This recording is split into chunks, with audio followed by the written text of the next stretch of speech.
Hey everyone, I'm Megyn Kelly. Welcome to the Megyn Kelly Show. Still in Vail, Colorado, but not intentionally.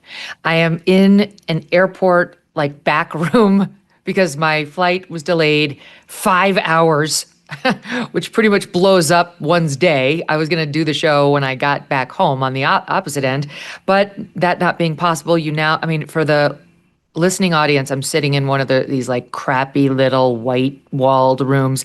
Although I have to say the staff at the airport has been absolutely lovely, but I'm just saying it's not a real set. I do have the Colorado mountains in the foreground here. You can't see it because it would completely wash out the shot, but I have a lovely view of the mountains here, and it was a lovely 2-day trip. And it's not really like the trappings of the Red Studio, but it's going to work. So forgive all the boxes in the background, and my makeshift studio comes with me on the road, and this is exactly why. Okay, let's start with some news. About what was it, like a week ago now? We led with the fact that Joe Biden's doctor, Kevin O'Connor, had pled the fifth in response to James Comer's subpoena as he tries to get to the bottom of who was president at the tail end of Joe Biden's alleged presidency. And he would not answer his questions about whether he was taking, he noted any cognitive decline, et cetera, and whether he was asked to lie. Well, it's happened again. Do you guys remember when Jake Tapper and Alex Thompson came on their book? And they talked about in that book, they wrote about in that book and talked about in the show, how this guy, Anthony Bernal, was a total bully and really at the center of the cover-up of Joe Biden's mental infirmity. He was Jill Biden's chief enforcer, her jackal. It sounds like everybody in the Biden White House loathed this guy. Per this book. He was not well liked, and he was drunk on his own power. That's my own take reading the book. So he got subpoenaed since he clearly was in on the whole Biden mental infirmity cover-up. He might have been one of the chief architects of it, and he just pled the fifth too. He showed up this morning to Comer's committee, and reading here off of the Representative James Comer post on X that was just put out, and just invoked the Fifth Amendment during his congressional deposition. This is a quote here from Comer. This week, new reporting confirms President Biden's aides took unauthorized executive actions during his presidency amid his cognitive decline. He's referring to the Autopen article from the New York Times that we discussed yesterday. It's no surprise that Anthony Bernal is pleading the Fifth Amendment to shield himself from criminal liability. During his deposition today, Mr. Bernal pleaded the Fifth when asked if any unelected official or family members executed the duties of the president and if Joe Biden ever instructed him to lie about his health. This is a historic scandal, and Americans demand transparency and accountability. We will continue to pursue the truth on their behalf and examine options to get the answers we need. Wow. Joining me now to discuss it is National Review's Rich Lowry. Go ahead and subscribe, become an NR Plus member today. Don't miss a moment. Subscribe to this show on YouTube and follow me on Insta, Facebook, and X. Remember when you were a kid with an iron stomach? Pizza, ice cream, PB&J, nothing seemed to faze you. These days, however, you might feel like your stomach can be a bit of a bear trap. One wrong bite and you're done. Here's the thing. Years ago, our ancestors ate lots of bitter plants daily that made their digestion work. Yes, bitter plants. But our modern diet has completely eliminated these essential compounds. You've heard me talk about Just Thrive probiotic before. I take it every morning. And now they have their newest product, Digestive Bitters. These tasteless capsules contain 12 bitter herbs they say help wake up your digestive system for results you can feel. No more bloat, burps, or belly aches after meals, just comfortable digestion like when you were younger. Just Thrive Digestive Bitters can help your cravings and keep you satisfied longer. Just try the Just Thrive probiotic and Digestive Bitters today, risk-free. And you will save 20% if you use code Megyn when you check out at justthrivehealth.com. See the difference for yourself, or just get a full product refund if it doesn't work out for you, no questions asked. That's justthrivehealth.com, code Megyn, because your health is your greatest asset. Let's talk about transforming the time that matters most into the most comfortable part of your day. That's the mission behind Cozy Earth. Their bamboo sheets are designed to regulate temperature and provide a cooler, more comfortable night's sleep. Made from viscose from bamboo, they naturally wick away heat and moisture, helping you sleep several degrees cooler. For daytime comfort, the all-day tee is an essential everyday item. Its naturally breathable fabric helps you keep cool and comfortable from morning to night. And the Studio Pant collection offers softness, breathability, and comfort. Cozy Earth offers a 100-night sleep trial, so you can try their bedding during the hottest nights of the year. And if it's not a fit, returns are hassle-free. Plus, there's a 10-year warranty on all bedding products. Luxury should not be out of reach. Go to CozyEarth.com and use the code Megyn for up to 40% off Cozy Earth's best-selling, temperature-regulating sheets, apparel, and more. Trust me, you could feel the difference the very first night. That's CozyEarth.com, code Megyn. Sleep cooler, lounge lighter, stay cozy. Rich, here we are again. First, the doctor. Now, one of the chief enforcers within the Biden administration, Jill Biden. Again, he's her jackal. That's what all the reporting suggests. Up there will not answer the question, incredible, of whether any unelected official or family members executed the duties of president and whether Joe Biden ever told him to lie about his health. Your thoughts?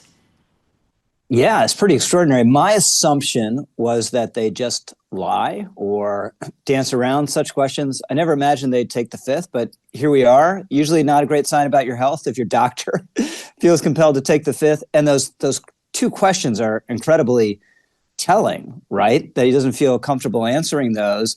And on the auto pen controversy, Biden does this interview with the New York Times. Kind of extraordinary that he didn't do an interview with the New York Times his entire presidency. Donald Trump, who hates the New York Times, is on the phone with Maggie Haberman, and New York Times journalist all the time.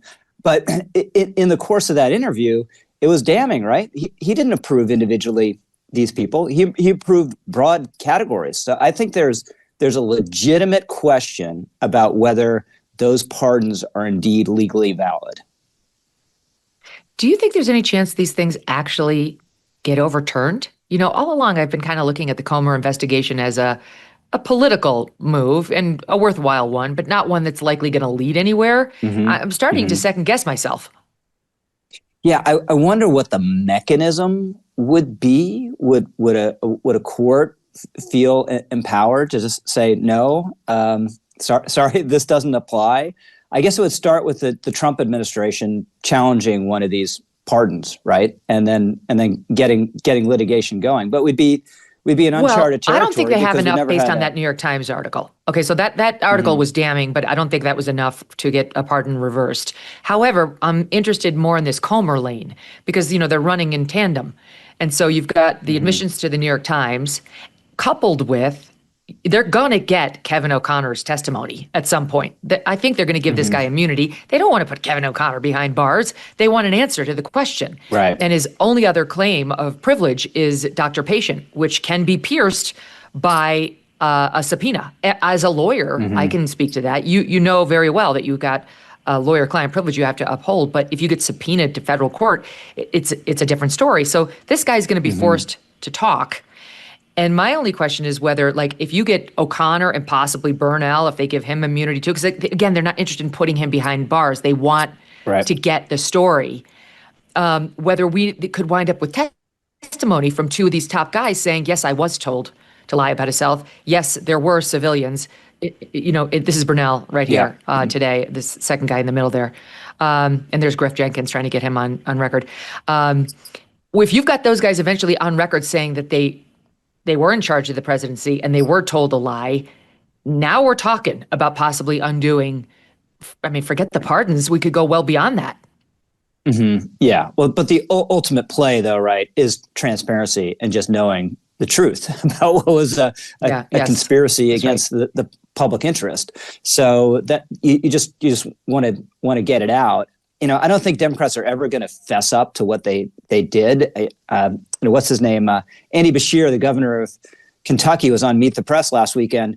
He wasn't part of this conspiracy. He wasn't close to the White House. Asked, were Democrats too secretive about this and didn't acknowledge the truth soon enough? And he wouldn't say it, right? None of them will say it. So obviously you got some journalists who've dug in, Jake Tapper and Alex Thompson, and Comer's doing good work here.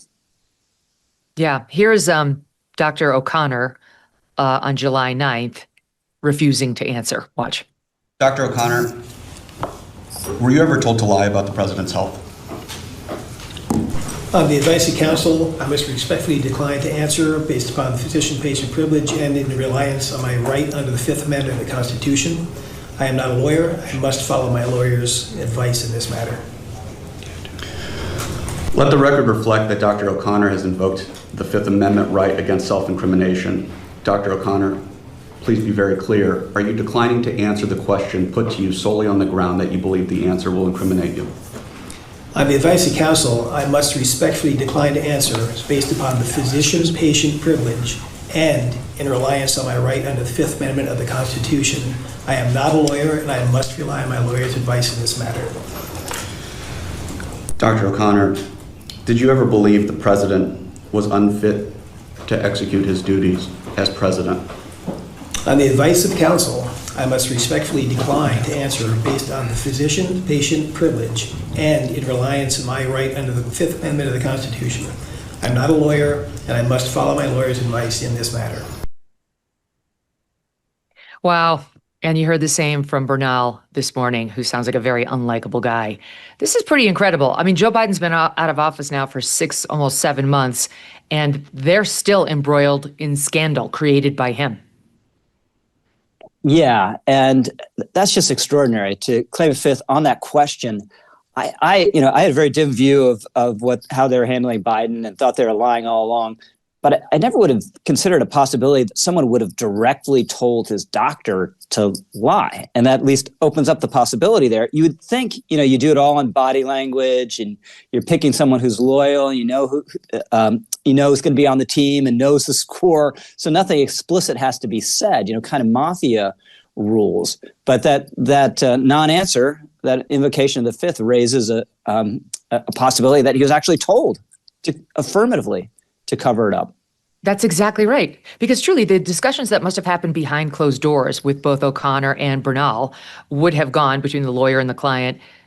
Did anybody tell you to lie about the right? And if the answer were no, God, no, nobody told me that. And no, there were no unauthorized civilians making presidential decisions, and I have nothing to hide, then you could easily walk in here. You could be combative. You could give it to Comer just as good as you were getting it. Right. They clearly do have something to hide. And I do not believe they're going to be able to keep it hidden indefinitely. Comer or somebody, Comer's enforcement mechanism is to go to the DOJ and have contempt charges brought against them, like we saw done to Steve Bannon. And if they don't comply, they could wind up behind bars, like we saw done to Steve Bannon. So I just don't think Kevin O'Connor is going to go sit in a jail cell. I think they're going to say, you will talk or you'll go to jail. On the other hand, we could offer you immunity, and then you could just give us straightforward answers. It's just a matter of time before we get to the bottom of this. Here is a bit of our conversation with Tapper and Thompson on Anthony Bernal, who they did quite a bit of reporting on in that book. You write about this guy Bernal a lot, and you suggest, Jake, it was very tough to find anybody with a nice word to say about this guy who was Jill Biden's top person. Yeah, and he acknowledged that he had a tough reputation. He was the chief of staff for Jill Biden and perhaps the most powerful first lady chief of staff in the history of this country. He is somebody that enforced what Jill Biden wanted. And at the end of the day, one of the things that was interesting when we wrote this book and researched this book was trying to figure out why was there no discussion of whether or not he should run for re-election? Why was it just a foregone conclusion that he was going to run for re-election, especially after he had made this kind of vague promise that he would be a one-term president? And it came down to two people, one of whom spoke for Biden, that's Mike Donnellan, and the other one spoke for First Lady Jill Biden, and that's Anthony Bernal. And basically they communicated to the rest of the staff. Bernal would say, you run for 2 terms, you serve for 2 terms, you don't do one. I mean, he was calling the shots inside that White House, and it really looks like it's possible Joe Biden found out that he was running for a second term after Anthony Bernal and Jill Biden decided he was going to. Wouldn't that be amazing? Now, it's very unusual for a First Lady Chief of Staff to have so much power, but it makes sense here because the First Lady was so influential, and she's at the center of this conspiracy. If Democrats are going to be upset with anyone, yeah, sure, they should be upset with Joe, but they should be upset more about Jill because she knew everything about his condition more than anyone else, and she could have pulled the plug and said, no, honey, in 2023 when they were considering this. Yeah, sorry, that's not necessary yet. pulled the plug politically and said, "We're not doing this. Sorry, we're not doing this, honey. You're not for it." But obviously, she was fully on board, trying to get him to serve a second term. Which the idea that he could have served to January 2029 is one of the most preposterous things the American public has ever been asked to believe, and they didn't believe it. Yep. And here is Bernal now through his lawyer. We've received the statement that they offered to the committee this morning. This is it in part via Kelly O'Donnell, of NBC. The committee has sought testimony from Mr. Bernal for nearly 2 years without any actual evidence of wrongdoing by Bernal. Most recently, the committee seeks Bernal's testimony based on a purported controversy regarding the use of the auto pen at the conclusion of President Biden's term. President Biden has already confirmed that he personally made all decisions concerning his grants of clemency. Au contraire, I think you're taking some liberties with the facts, Bernal's lawyers. They say, while the committee only recently began its auto pen investigation, the chairman has already declared that this matter is, quote, the biggest scandal in Oval Office history, end quote. In addition, on June 4th, 2025, this is the same memo that Dr. Kevin O'Connor cited, the White House directed the Department of Justice to open a criminal investigation into this matter. The chairman has acknowledged that U.S. Attorney General Pam Bondi has announced an investigation at DOJ. So we're very interested, that's quoting her. Under these circumstances, it's entirely appropriate and justified for Bernal to invoke his rights under the Fifth Amendment to the Constitution. Blah, blah, blah, blah. There we go. And so he respectfully declines to answer any of the committee's questions in the deposition today. So that's where we stand. That controversy goes on, and all of this looms over the Democrats like Pigpen's dirt as he walks around the set of Peanuts, right? It's just there lingering over anybody who's going to potentially run and, throw their hat in the ring for 2028. Like you mentioned, Bashir, like he's definitely Bashir, and all of them are going to get asked about this. And all prior statements where they defended Biden will be brought up.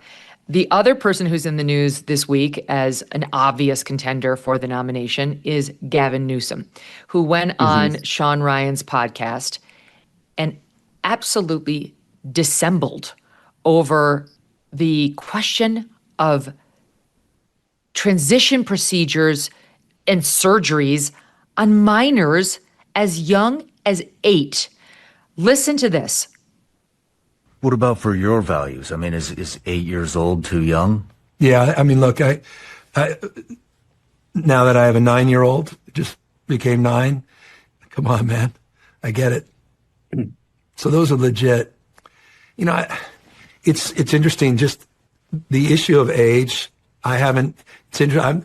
As someone that's been so focused on equality broadly, LGBT rights, particularly gay marriage. The trans issue for me is also novel. It's over the last few years. I'm trying to understand as much as anyone else. Whole pronoun thing, trying to understand all of that.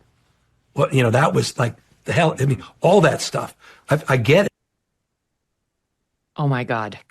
First of all, his hands are flailing. He gets so nervous and he can't stop moving his hands, right? It's to tell I'm uncomfortable, and I'm probably lying too. Hands above the midline moving can be a sign of deception. He didn't, come on, man. I get it. Those are legit, period. The issue of age, and as someone who's been so focused on LGBT and gay marriage, the trans thing, I just I've been thinking about the pronouns. Yeah, that's how he answered that question, Rich. Are you okay with surgical procedures on an 8-year-old? Yeah, it was a good answer in the sense that it kind of seemed as though he was acknowledging it was a problem with come on, man, I get it. But it led nowhere, and he didn't say it, and he's clearly afraid to say it. And this is a Democrat who showed a little more leg on this than other Democrats by at least saying in that famous podcast with Charlie Kirk that it's unfair for males to compete against females in sports. But he can't just come out and say, no, of course it's wrong for an 8-year-old. Of course it's wrong. And this is another huge problem with for the party, right? If there are two things I would advise them on, which would seem relatively easy. One, say Biden shouldn't have been running again and people should have blown the whistle on it much earlier. Bad on us.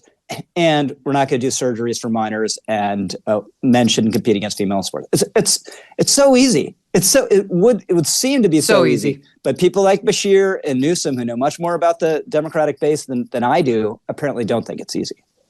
They won't do it, and they're clouding their chances with every mealy-mouthed answer. Picture J.D. Vance in a presidential debate being asked that question, or Marco Rubio for that matter, or any of them. But assuming for now that it's likely J.D., he would be so eloquent, he would be so reasonable, he would be so measured, and you're going to have that flailer with the hands and the stuttering and the come on, man, pulling the Joe Biden, come on, man. It didn't work for Biden, and it's not going to work for Newsom.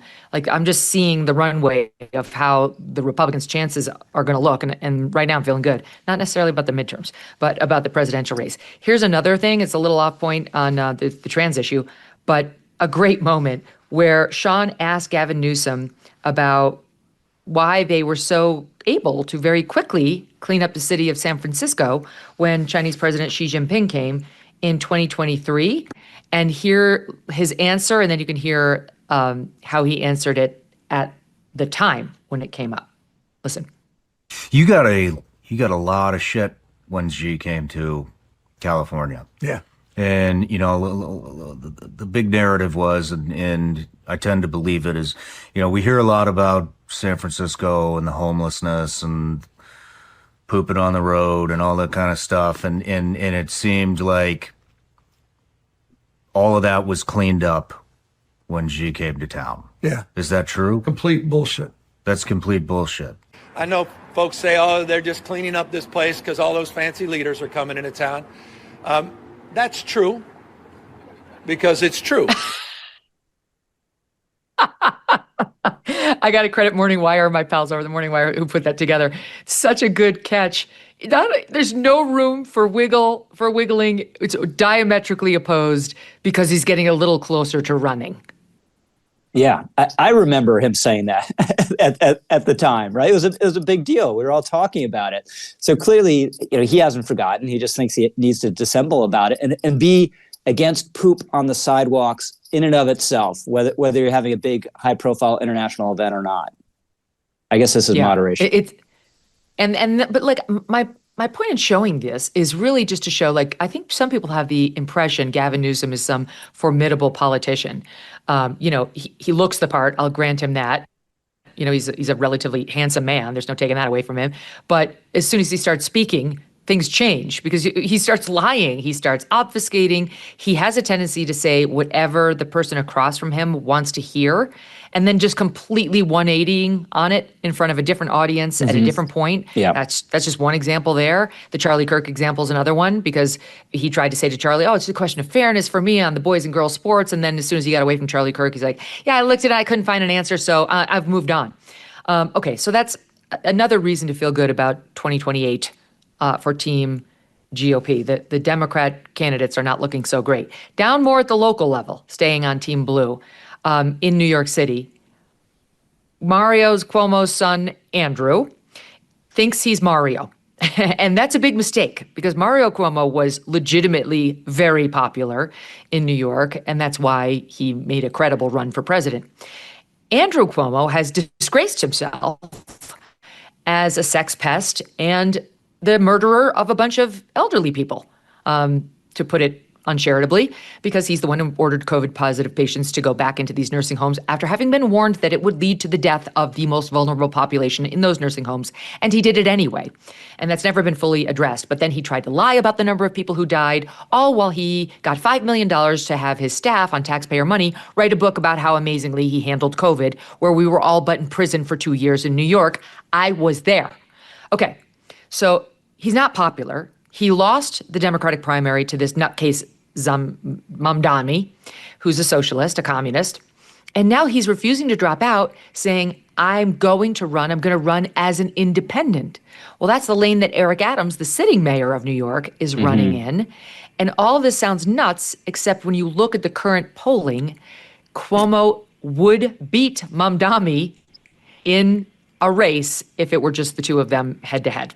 So what do you make of all that? Yeah, so the problem is that both Adams and Cuomo are more radioactive than the communist, right? They have higher negative and unfavorable ratings than the communists. So if they have any chance of winning, what they're going to have to do is discredit Mamdani with Democrats, because the Democrat electorate in a New York City election, about 70% Democrats. So Mamdani just holds 25% of them. He can lose a lot. He's still going to win. So you need to convince the average Democrat that this guy is going to make you lose your job, he's going to make your streets unsafe, and that he's unacceptable. And if you manage to do that, it's doable. I'm not sure it's likelier than not, but it's doable. Then one of them could surge, whether it's Cuomo or Adams, whoever is in second place, and the others fall away. So I think there's too much focus. One, Cuomo thinks he's going to make himself likable by just going out and glad-handing people on the streets. I don't think that's going to happen. And two, there has to be some sort of deal. Don't touch me. The focus has to be, bringing Mamdani's ratings down, making him radioactive, and then maybe a vista opens up where something's possible where New York City can dodge this bullet. But I wouldn't bet on it. I really think it's crazy not to be hitting Mamdani over the head every day with the law and order stuff. He 100% was for defund the police. When other Democrats said, when we say defund the police, we don't really mean defund the police. We mean transfer some money over to more social services type systems that could intervene in other matters. And he said, no, we mean defund the police. And then as we get to know him better, clips keep resurfacing because in addition to being a sex pest and a killer of elderly people, Andrew Cuomo has a very, very shitty Oppo research team that didn't find any of this stuff when he was running against him in the primary. So here comes the following soundbite from 2020, where Mamdani seemed to be very, very anti-cop and very, very pro some other third force on domestic violence incidents. Take a listen here to SOT 9. Police do not create safety. For many, many people across this city and this state, police actually create and amplify violence. And it is very important to speak about that reality that many people have because it pushes up against the conventional understanding of police, who are seen to be people who come to resolve violence. But, I mean, you just look at the history of the NYPD and you see that we have invested in a system that functions in many ways to punish poor Black and brown people across this city and across this state, and frankly, across this country. And there are so many responsibilities we have given to police that frankly should have nothing to do with their departments. A homeless person is on a train. They do not need a stranger with a gun to come and resolve that situation. You know, if somebody is jaywalking, if somebody is surviving, going through domestic violence, if there are so many different situations that would be far better handled by people trained to deal with those specific situations as opposed to an individual with a gun. So what Nicole Brown Simpson really needed, Rich, was for some social worker to step in and try to explain to OJ that it's not nice to nearly decapitate your ex-wife. Or maybe somebody who would talk to him about centering his Blackness.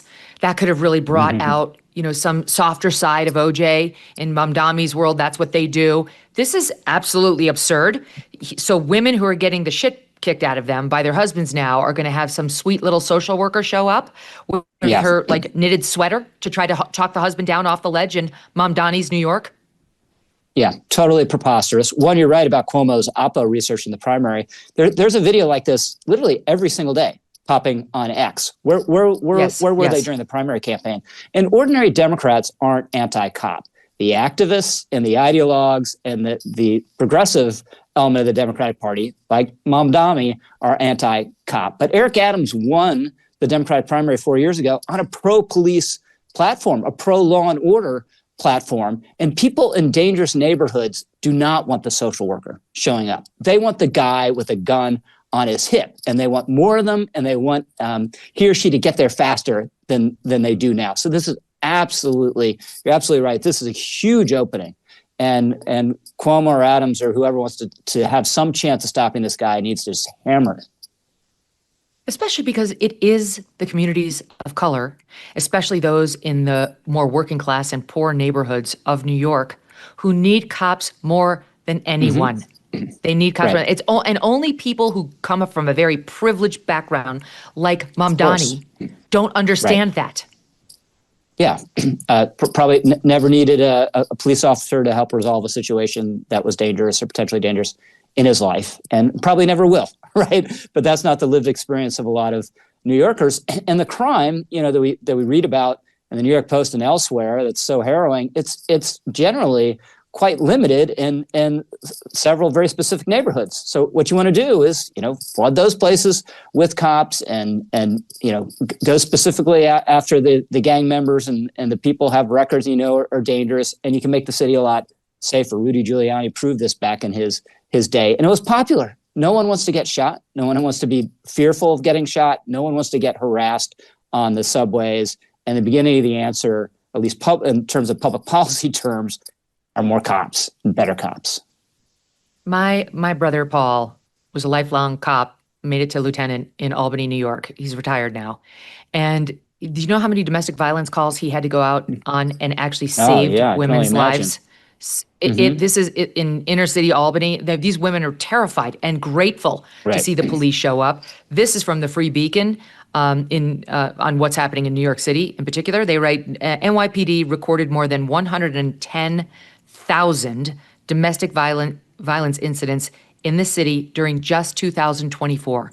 More than 110,000 where someone called the cops. The 4 worst precincts for domestic violence, with more than 3,000 recorded incidents each, were located in poor and heavily minority districts around East New York, Little Haiti, the North Bronx, the South Bronx. Listen to this. Former NYPD homicide detective Pete Panuccio, who spent 4 decades with the department and responded to hundreds of domestic violence incidents, called a lack of police involvement, quote, absolutely insane. Homicide rates will increase. That women, he writes, will be pulverized. Women will be pulverized and homicide rates will increase under Mamdani. That should be in ads that circulate nonstop in New York for these Upper West Side white liberal women in their Lululemons who want to feel good about themselves by electing a communist and will never have to worry about being one of the ones pulverized as a result of no cops. Yeah, absolutely. So we all fear random crime, but the greatest threat to a lot of people are people especially to women, right? It's the abusive spouse, it's the abusive boyfriend, it's someone you split up from and is stalking you, and you need law and order and the authorities to protect you from that person. And Mamdani just isn't into this as an ideological matter, right? He doesn't care about the evidence. The other thing that just occurred to me, sorry to interrupt you, is 99% of the social workers are female. They're all female. They just are. Women have tons of empathy. Women are naturally attracted to that line of work. And a lot of them are middle-aged or older. And I wouldn't say, in my experience, having met with a lot of them over the course of my career, that they tend to be like the super fit. So you're going to send these like middle-aged women into these dangerous neighborhoods where a man is beating the hell out of his wife, and you're going to have her try to stop it. Take a guess what's going to happen, okay? Because unlike Mamdani, I've actually interviewed countless numbers of domestic violence victims, and it can happen across sociological spectrum. It can happen to rich women. It can happen to poor women. But in every case, it's happening at the hands of a man who's extremely controlling and extremely dangerous and could not be talked off the ledge by the person he's supposed to love any more than anyone else in the world. And the notion that you could send some third party, likely female, into that situation to diffuse it is absolutely insane. The only person who can diffuse it is a guy with a gun and a badge who can put that guy behind bars. And even then, sometimes they don't stop. Yeah. And sometimes, though, right, all you need is the big guy with the gun to show up. And that diffuses the situation. But these wouldn't be situations if the party who is bigger and stronger is not in a rage, right? Perhaps a violent rage, perhaps even a homicidal rage. And that's just not the context for social work, right? If you need marriage counseling, you need advice on why your kid's truant and doesn't like going to school, whatever, there is a reason to have social workers. I don't have anything against all social workers. My mom was in social work. There's obviously a place for it, but she wasn't showing up in violent households at the cusp of what might perhaps be a violent event. That's crazy. And by the way, hello, P. Diddy's defense team, Zoran Mamdani. They're the ones who just made this argument that Like domestic violence is different than criminality. Beating the daylights out of your wife is criminal. You do need a cop. Of course. It is not like jaywalking, you absolute fool. I can't believe good friends of mine are going to be living in this city. Thank God we got out and moved to Connecticut, and in danger now at the hands of this lunatic. Forget the economics of his policies, which I do also want to hit on here. Before I move on to why our friend Andrew Schultz, comedian, just great guy, loves Mamdani, and I think it's more the economic policies. I think Andrew's more Democrat-leaning anyway, but meandered over to the Trump field in the last election like a lot of even lefties did. I do want to spend one more minute on sort of identity, the obsession with identity over on Team Blue, because there was an extraordinary moment on CNN with Ana Navarro, who's constantly making inappropriate race comments, like racist comments. And they were having a debate over Trump's immigration policies and the ICE raids and how he's rounding up people. And now there's a federal district court judge who said you can't take into account whether a person's speaking Spanish or is at a day labor camp. You can't consider any of these things when you're trying to find people who are here illegally. Anyway, they're having a debate about this, and Brad Palumbo's on the set. He's the co-founder of something called Based Politics. He happens to be a white man. And the following extraordinary exchange took place. Take a listen, SOT 8. Millions of people out there protesting in small cities and big cities, small protests and huge protests, defying the fear, defying the reign of terror and retribution that Donald Trump is trying to impose on America. I think you're definitely being hyperbolic. You talk about a reign of terror. When the doomsday alarm from Democrats or from media critics is always at a 10, it doesn't hit the same. So I want to respond to you saying that I was hyperbolic when I talked about a reign of terror. Because that is hyperbolic. No, it might be hyperbolic for you as a white man. Oh, okay. It's certainly not hyperbolic for me as a Latino. No, I'm not. Sure. I'm not. You being a white man as an insult? When you invoke it to dismiss my Being opinion, a white man yes. as an insult? When you invoke it, Are you? But I just want to make a point that, Brad, all she's saying is that her view of the situation is different from yours. I don't think that's an insult. She basically said I'm wrong because I'm a white man. She just said, I see Latino. it differently from you, which is not an insult. It's not, and it's also not a racial It's also insult. not an Unbelievable. Unbelievable. It was said, and then Abby Phillip allowed it and defended it. Incredible, Rich. Yeah. What a dereliction Referees of duty as the anchor, first of all. And he was 100% right to call her out. I don't know if it matters, but Brad also happens to be gay. So he checks some minority boxes. Abby Phillip should be interested in defending him to the extent it was necessary, though he was raising exactly the right point. Now, how dare she allow that to happen on her set? And how dare they keep booking Ana Navarro, whose bread and butter is comments like this? Yeah, so where to start on this? There's so much to it. One, the idea of a reign of terror is obviously absurd, right? But anyone can have their opinion about immigration enforcement. Anyone with any color, any creed, any gender should be able to have an opinion about immigration enforcement. And he was challenging hers. And her argument basically was that this was her view, and she has unique insight into it as a brown person. She refers to the brown community. What is the brown What's community? that? There's no such thing as a brown community. There's no such thing as a white community. And they're so into this idea of communities that don't exist. There's no LGBTQ plus community. The harshest people, some of the harshest critiques I've heard of lesbians have been by gay men, and a lot of gay and lesbian people don't like the whole trans thing. And even if they're all on board, that elements of that agenda, some of them are Republicans, some of them are Democrats, some of them are Catholics, some of them aren't. There's no community. They don't live all in one big neighborhood and get together for block parties. It's absurd. And if you just turn it around and would have, and if Brad had a rejoinder, well, you just think that about the reign of terror because you're a Latina, right? He would have been escorted from the show, escorted out of the building, and never heard from again on CNN. And by the way, not for nothing, but even if she wanted to make this argument about how most of the people who are getting rounded up happen to have brown skin, most of them are also male. So how does his maleness disqualify him from not saying this is a reign of terror? That's their knee jerk. You lose your right to speak in the world of Ana Navarro if you are a white male because you're a sin. Your existence is a sin. You were born with the sin. You can't recover from the sin. You shouldn't even be at the table commenting to her. And frankly, I think Abby Phillip shares that view. She's been, for the first couple of years she was on the air, she hid what's obviously her racism, but as she gets, out there more and more and more, it's coming out more frequently. She's a problem for CNN. It's very clear. Okay. I found the show unwatchable, but everyone ends up talking about the clips. It's only usually because of Scott Jennings, because he's great. Yeah. And then occasionally just absolute lunacy like we just saw there. But no one's watching it like, hey, I'm really learning something. This is actually a really good program. Yeah. Not at all. It's like a hate watch and WTF.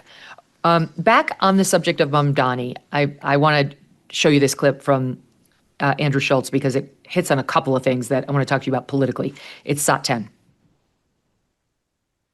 The only party right now that to me seems America first is the Democrat Socialist Party. Yep.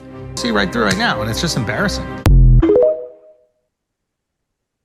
It's very interesting. So that's a guy who, I've interviewed him many times. I think he's an independent, but though he's been a registered Democrat for most of his life, he comes from a family of Democrats, though he was supportive of Trump and voted Trump this last election, who now you hear him, he's attracted by some of the things that Mamdani is saying. And I've heard Andrew and others like him politically talk about that debate in New York City where the question by the moderator was, which country would you visit first as New York City mayor? And they all said Israel.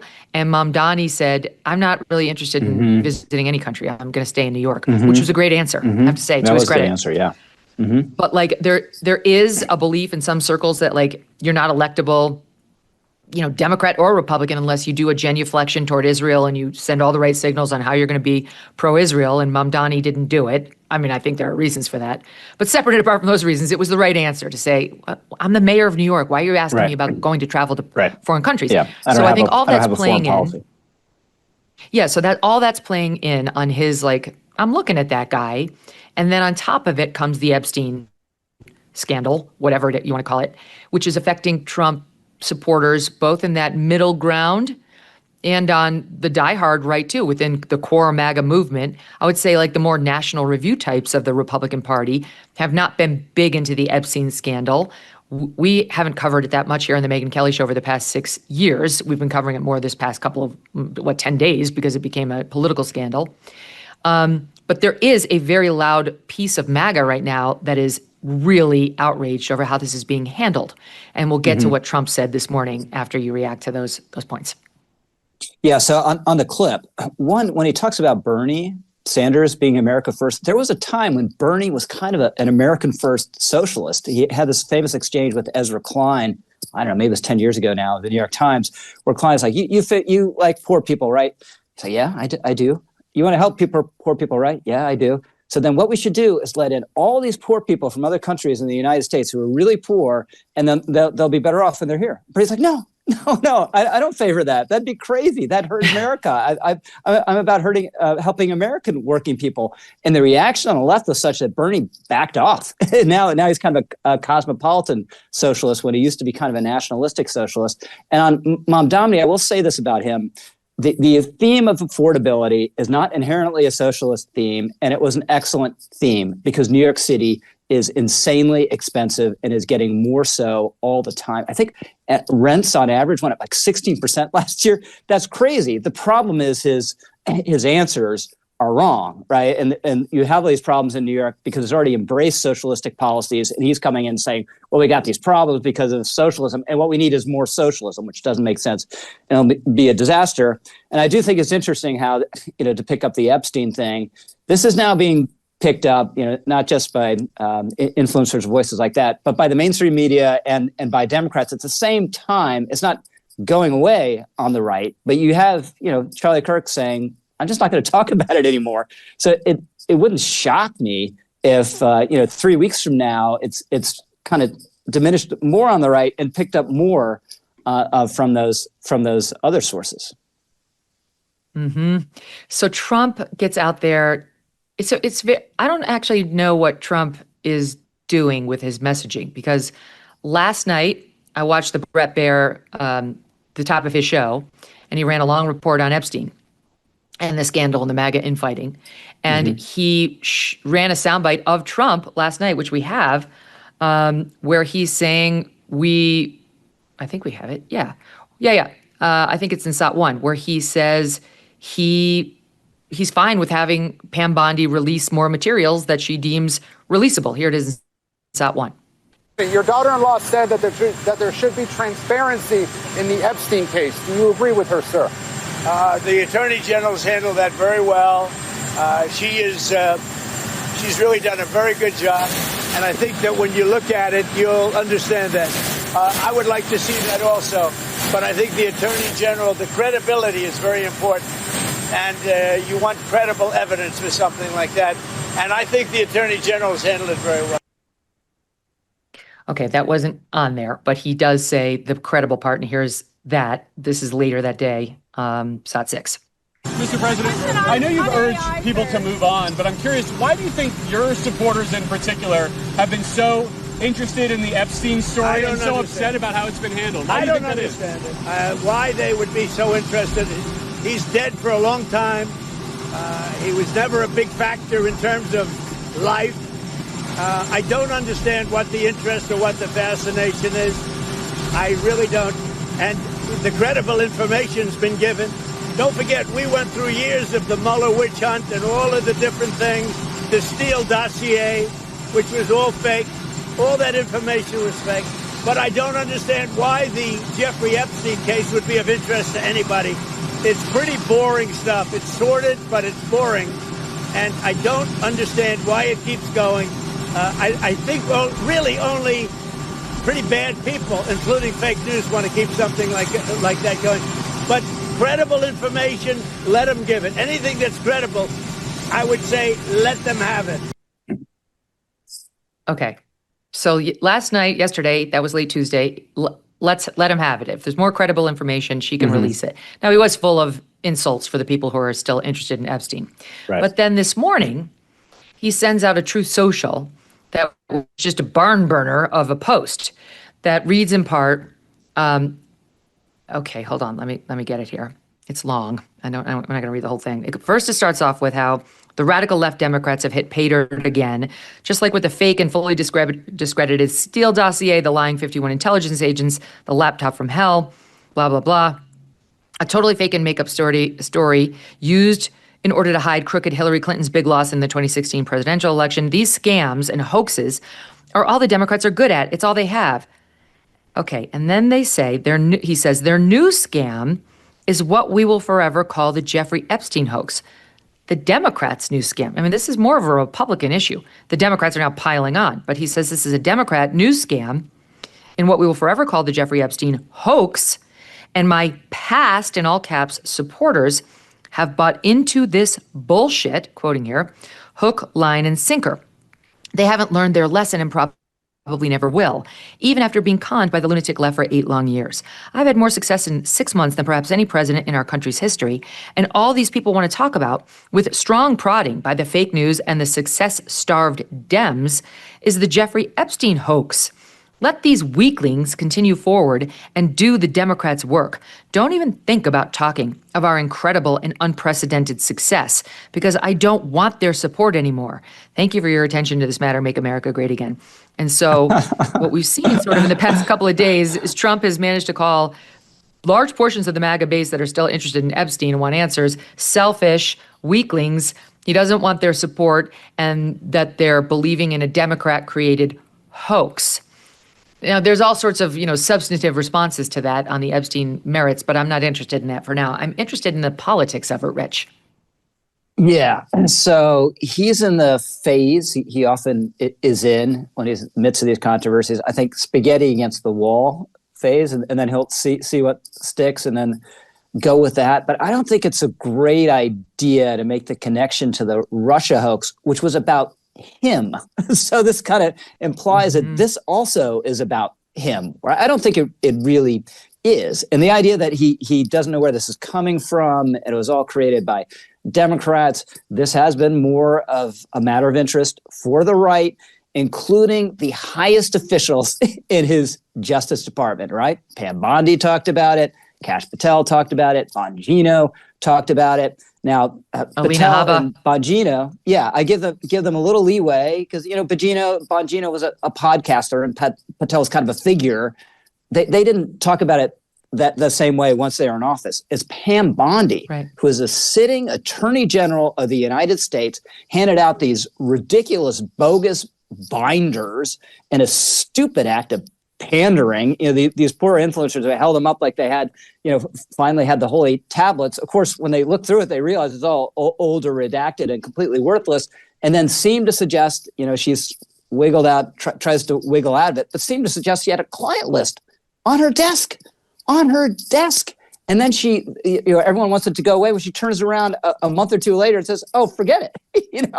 So I understand the questions about this, but and as you've put it, she either was lying then, right, when she said that had the client list, or is lying now when she says there's no client list. I take the first option. I think it was a stupid act of pandering and she got wrapped around the axle on this thing, and she should tomorrow she should do a press conference, and it should be till the last dog die kind of press conference. Everyone can come in. We're credentialing everyone. I don't care who you are or what outlet you're from, and I'll answer every single question about it. And that this is why the conclusion that we've come to.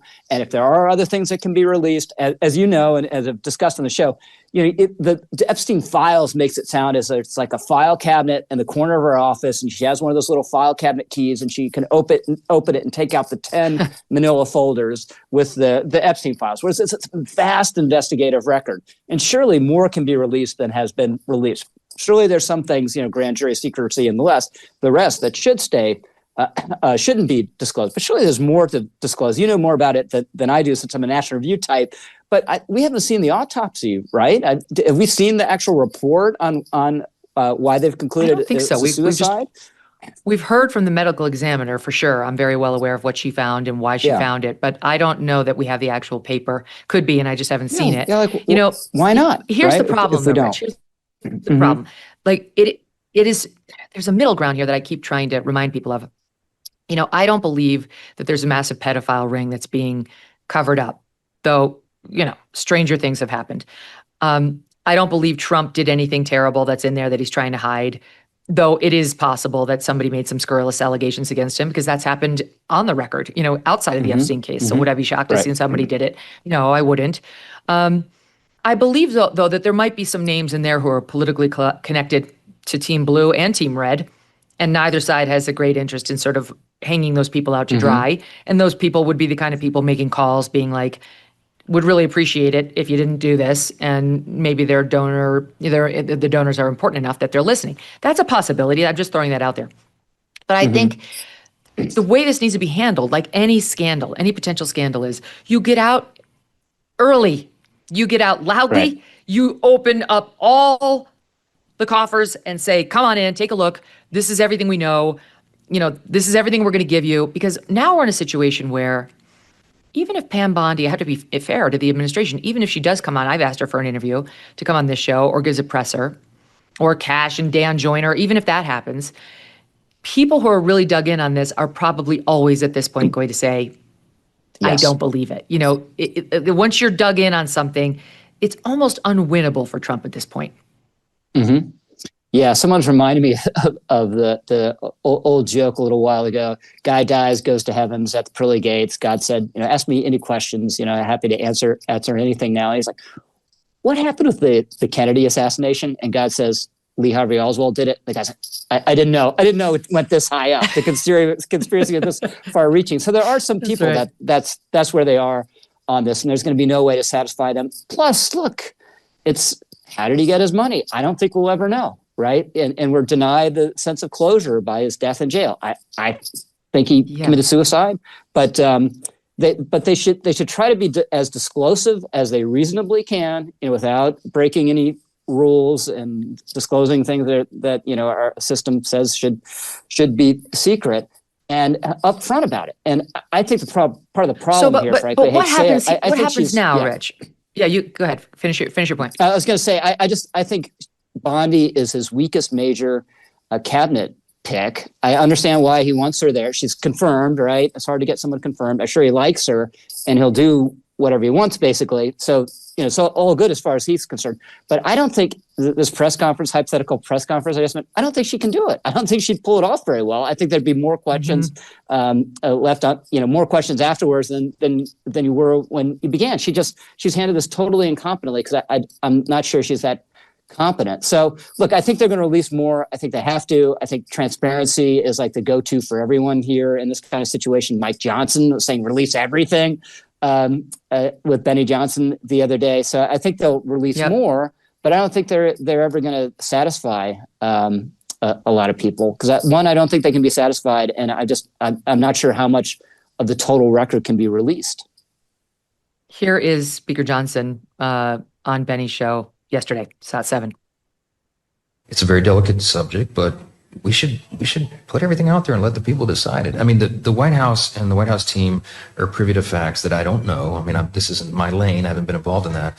But I agree with the sentiment that we need to put it out there. And Pam Bondi, I don't know, when she originally made the statement, I think she was talking about documents, as I understood it, that were on her desk. I don't know that she was specific about a list or whatever, but she needs to come forward and explain that to everybody. I like Pam. I mean, I think she's done a good job. We need the DOJ focusing on the major priorities. So let's get this thing resolved. Yeah, just put it in their review. I think that's what many and probably most Republicans would very much like, including yours truly. Just put it in their rear view. Just put it to bed. Who wants to spend the next 3.5 years obsessing over Jeffrey Epstein? Not me. And so what they really need to do now is figure out how to put it to bed. I do think a Pam Bondi, maybe you fold in Todd Blanche. He could probably do it. The two of them together. Yeah. Maybe you bring over a Cash or a Dan. So it's like United Front, and Core MAGA has somebody there who they really do trust. I don't know. Yeah. But what President Trump is doing is trying to, he understands strength, and he understands how to completely overpower people. And he's using those powers to try to stop the conversation. But I think he's also risking some alienation of some key supporters. We kicked it off with that Andrew Schultz soundbite, but I don't think it's a good idea, even for Trump, to look at his supporters and say, you're selfish and you're weaklings. Yeah, and I don't want your support if you're still interested in this. Overly dismissive, right? But this is his MO, right? It's a bulldozer all the time, and usually it's worked out for him. So you understand him going there, and also understand the frustration. I mean, this has been like a historic month in terms of his presidency and what he's been able to get done, and to have after all this stuff has happened, to be talking about this has to be immensely. Who does he have to thank for that? Pam Bondi, who put out that stupid memo. I'm with you. Like, why didn't she? I'm with you. Why did it have to come out now? Why didn't she? What was the rush to get that out? Yeah. Like on this 2 Sundays ago. I don't get it. She did step on a lot of his big accomplishments. I just don't think Pam Bondi's going to recover from this very easily. She needs to save herself by some sort of a massive sit down or presser. Although Trump still is in her corner, that's very clear. Here he is moments ago in the Oval. Watch. I really think that she's done very good. She says, I gave you all the credible information. And if she finds any more credible information, she'll give that too. What more can she do than that? I mean, honestly, what more can she do? And we do have bigger problems. We have problems with millions of illegal people that came in here, and they're killers and murderers. We have 11,888 murderers that were allowed into our country by Biden. Sleepy Joe Biden, stupid Joe Biden. Okay, she's got the president in her corner, but I do think she's hurting him now. Now, like, she's crossed over into political liability, and that has to be rectified someplace. Put apart whether you're into Epstein or you're not. Put that to the side. We're just talking politics here. She's been dinged up severely, and she's leading him to get in controversy, which I don't think any of his supporters want to see. Right. Yeah, which nobody wants to see. But why doesn't he just let her twist in the wind and put her out there to press her, and then he's kind of washed his hands of it? Yeah. The problem is, if I'm right, that the presser wouldn't go well, and who knows, maybe I'm wrong. I've been very wrong before. There's just more fuel on the fire. So the problem is that maybe that she messed it up, and she herself might not be capable of fixing it. So she is just twisting out there in the wind. Well, they're banking on, enough time passing that it'll go away. However, Laura Trump said 2 nights ago that they are going to release more. You heard Trump say Bondi will release more to the extent she can. It's not confidential. So right now they're both saying we'll release more and also fuck off. So that's I will where say, we Megyn, are. We've been through this like 100 times where there's some controversy, there's some fix that Trump is in. It's like impossible to see how he gets out of it or how it's going to end. And it seems like it's going to be long lasting. Then it always ends and he always gets out of it. Yeah. Now, this is a little different, right? Because obviously it's his base pushing it rather than CBS News or whatever. But there just seems an expiration date on every Trump controversy, no matter what. Yeah, I think that's right. I mean, I just think like Trump is doing too many great things for this to remain the dominant news headline, and that's appropriate. I mean, there's always going to be curiosity with it. It's now going to be like a JFK, mystery that people will always harken back to. The only question is, when does this acute chapter of pain close and end? And everybody in the news at least moves on so that we can start talking about other things. I think, we're probably already getting there, but Trump could certainly hurry that along and stop the bleeding by putting her out there or doing something to be a little bit more transparent. Notwithstanding the fact that you'll always have people who will say, not enough, I still don't believe. But I think there's a huge faction that actually would accept that. We'll see. All right.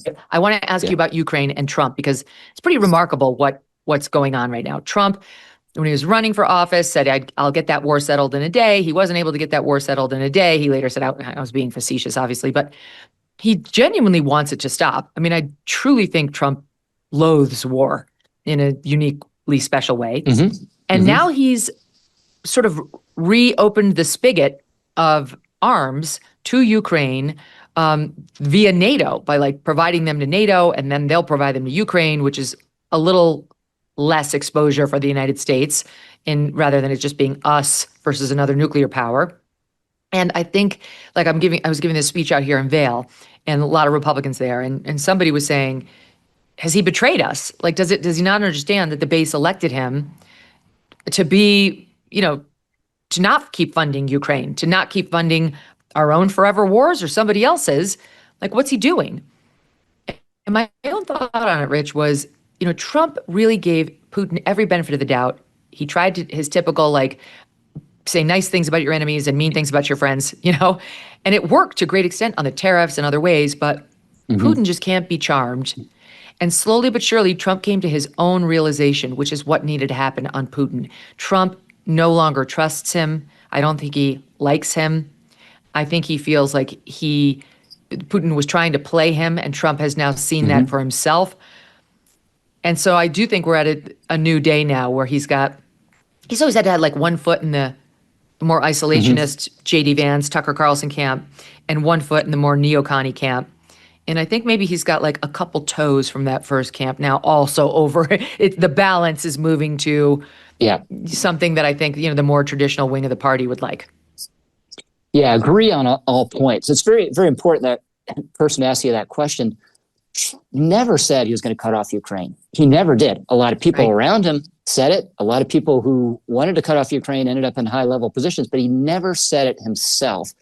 And I'm a Ukraine hawk, but I was much more bullish on Trump's policy here than a lot of other hawks, because I thought there was a chance he could shake something loose and we'd get some sort of peace deal, as can be a good peace deal, or it might just be a ceasefire for a couple of years, whatever it is. But you just draw a line where the control is now and say, Russia, we regret it, but Russia has taken this territory. We're not going to get it back anytime soon.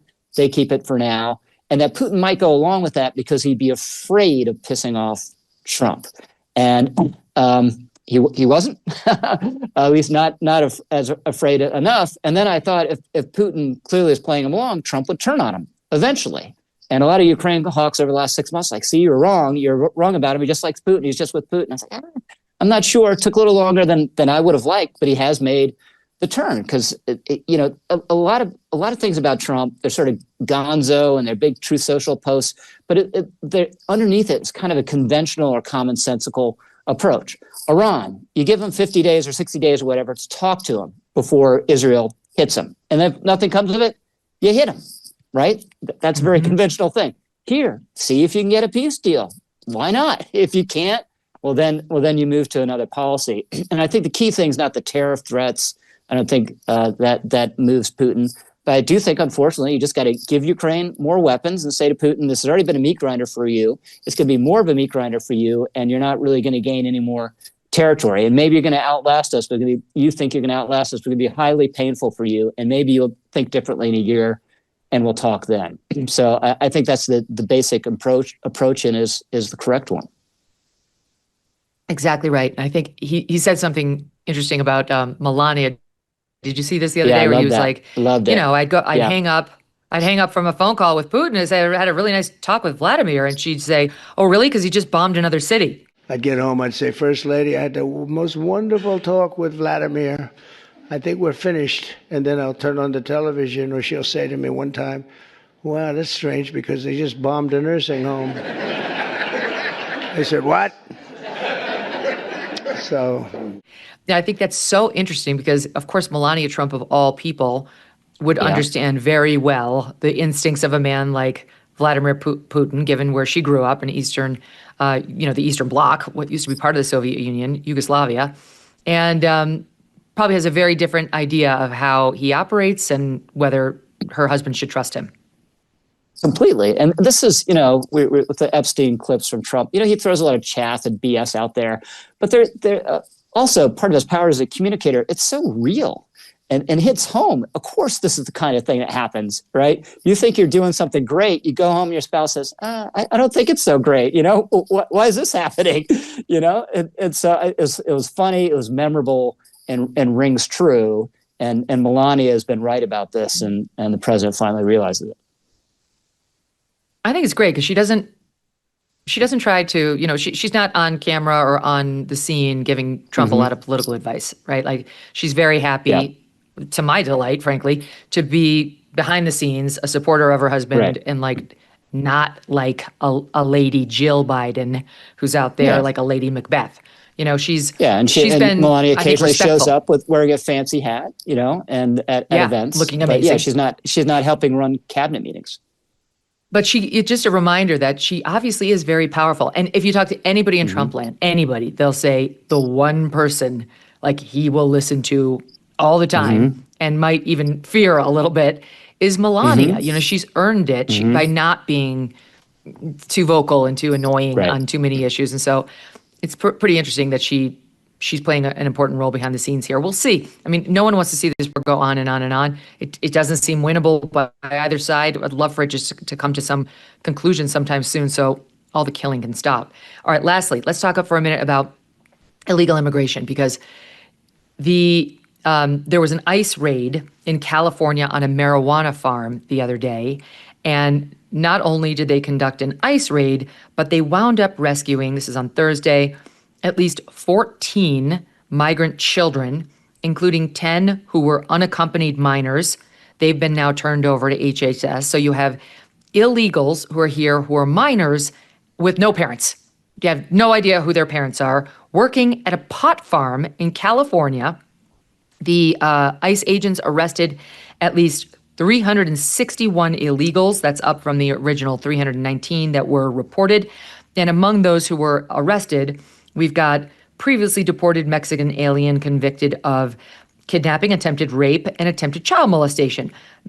Mexican alien previously convicted of rape and DUI. Salvadoran alien previously convicted of DUI and hit and run. Mexican alien convicted 3 times for burglary and a DUI. These are dangerous people who Gavin Newsom was effectively allowing to work on this pot farm and who Trump and his ICE agents and Tom Homan went in there and got, rescuing those children. This, as elsewhere, you get reports still out of California, this is actually via National Review, that you've got a professor at California State, Jonathan Anthony Caravello, who is being detained by federal agents after a riot at a different place, the Glass House Farms. I think, that might be the same place, actually. Same place, for throwing a tear gas canister at the ICE agents. He ran toward the canister, picked it up, threw the canister overhand back at the Border Patrol agents. It came within approximately several feet of the law enforcement's heads.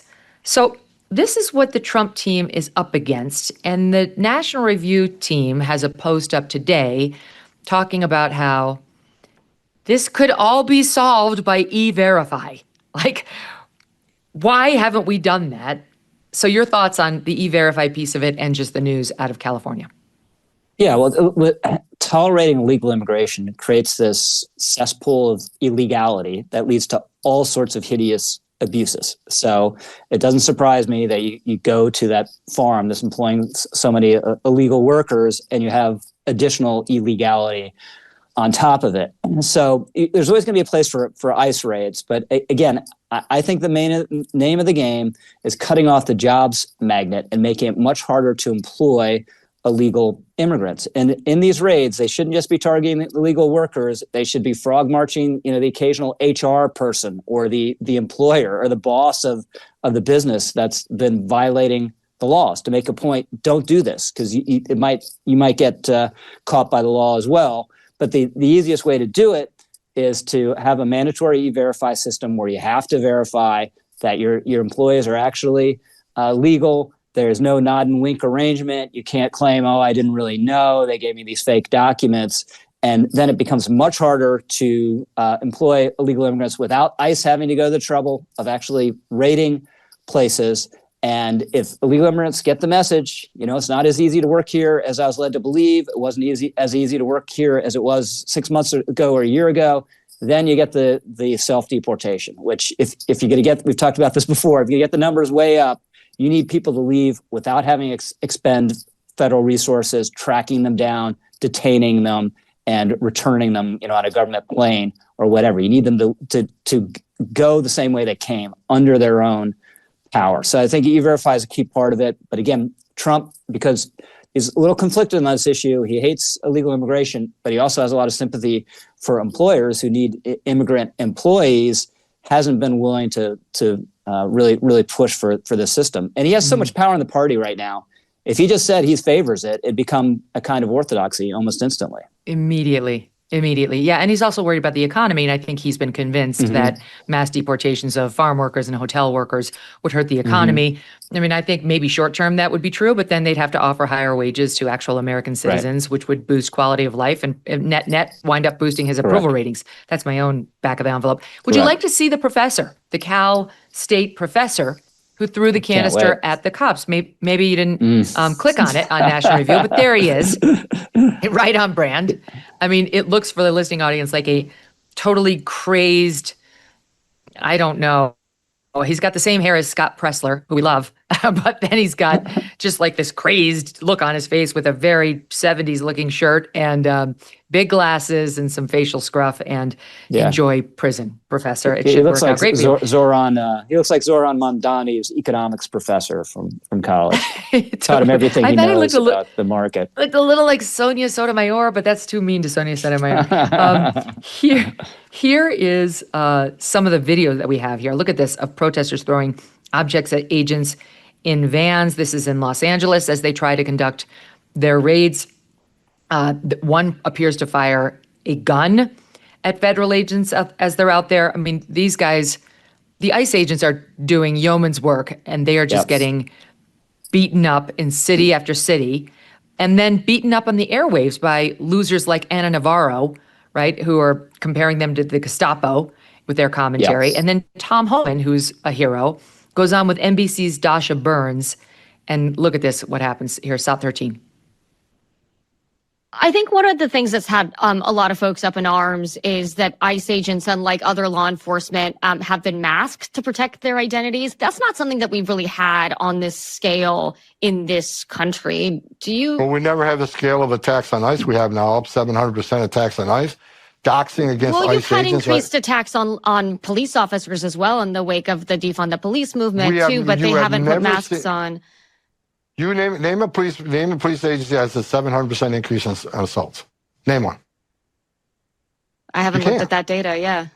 You won't find one. The same people that complain about ICE wearing masks, have they ever said anything about BLM protesters wearing masks? Well, I mean, that leads me to the question that, like, do you have concerns that it... Let me answer, though. Let me answer. Yeah, okay. Have they ever say anything about the mass protesters that became criminals on college campuses that threatened Jewish students and took over buildings, destroyed property?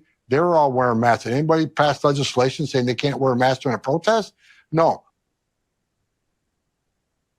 Is it possible for a administration official to be your own personal heroine? Because Tom Homan is my own personal heroine. He's so good. When I was He's so good. looking at that, I was looking at the clip. It reminds me a little bit of J.D. Vance during the campaign. J.D. would go on any program, always sure-footed, and occasionally corner the interviewers himself, which is exactly what Homan did there with Dasha Burns. And Yes. What's happening to ICE agents, this is what you'd want to happen in a healthy society if there really was a Gestapo stalking the streets, right? But this is not the Gestapo. They're federal law enforcement agents that are trying to enforce laws that are on the books. You know, they say they're internment camps, Alligator, Alcatraz, and all the rest of it. The federal law says illegal immigrants shall be detained, right? So it's the other side that's ignored the law and been literally lawless forever. And now the law is actually being enforced, and perversely, that's being made into, the dark night of fascism descending. It's crazy. Mm-hmm. It's totally crazy. And I should correct myself. I guess Dasha Burns left NBC in January of last year and now is with Politico. That's what we were watching there. Well, look, I think the ICE stuff is just getting better and better. They hit another record low on the on the illegal border crossings in June. I mean, it was a crazy number. It was so good. Everything's working there. Unfortunately, Rich, the latest poll I saw showed people are now veering more toward, we shouldn't deport them all. Which I'm like, that's because of the southern border being secure. It's the same way how New York City residents voted for the awful Bill de Blasio and are apparently going to vote for this defund the police Mamdani. They are forgetting what life was like pre-Giuliani. And it only took 6 months of Trump in office for them to forget what life was like under Joe Biden and the masses who came in this country. Now they're like, oh, maybe it's not so bad. Now, it was one poll. It was Gallup. It was a pretty decent sample size, if memory holds. But it's just so funny how quickly people are like, oh, problem solved. Totally.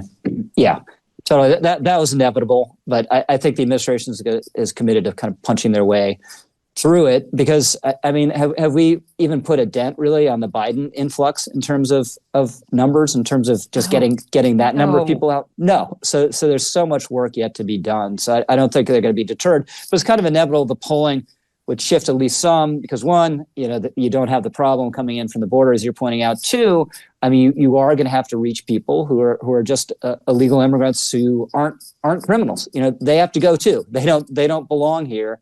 And they're more sympathetic than the MS-13 member or whatever. Yeah. Rich Lowry, you're such a stand-up guy for coming on and saving me this morning. You were supposed to come on later, but you readjusted the schedule to join me here in Vail, Colorado. If you can do the show from a random conference room at the airport, surely I could show up on my phone an hour or two early to accommodate. Seriously, I wasn't expecting. So I was like, I was like trying to get my makeup on in this room, and I'm like, the nice lady is running in the soundbite list to me. Like, thank God. Greatly they're appreciate places their help. To go. Aspen and Vail are wonderful places to go, but you always run this risk. They're hard to get in and out of. Unfortunately, eventually, I hope to make it home, and I hope to be broadcasting tomorrow from the normal studio in New Jersey, at least during the summer. Rich, thank you. Awesome. Safe travels. All right, thank you, and thanks to all of you for tuning in. We will be back, we hope, tomorrow. Are you numb to it yet?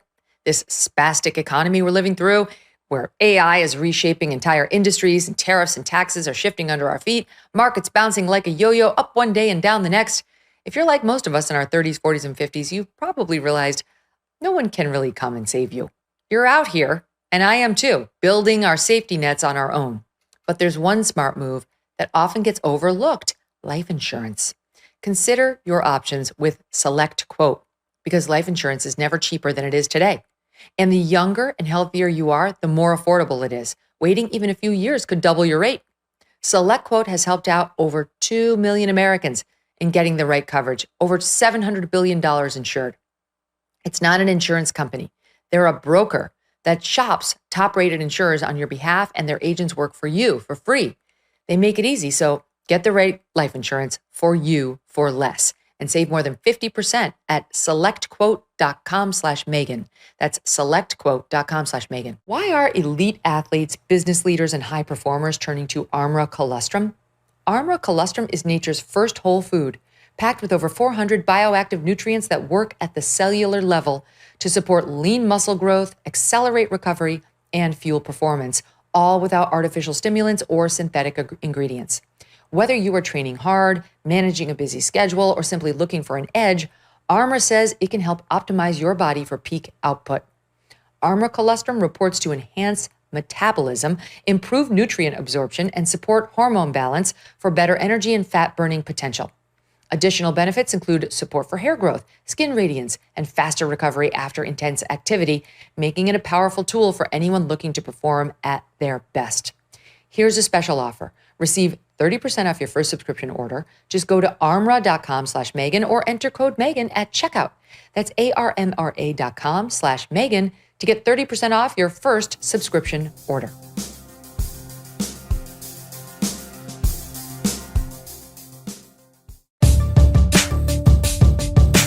Good morning, everyone. I'm Emily Jashinsky, host of After Party, filling in today for Megyn Kelly. It's Friday, November 7th, 2025.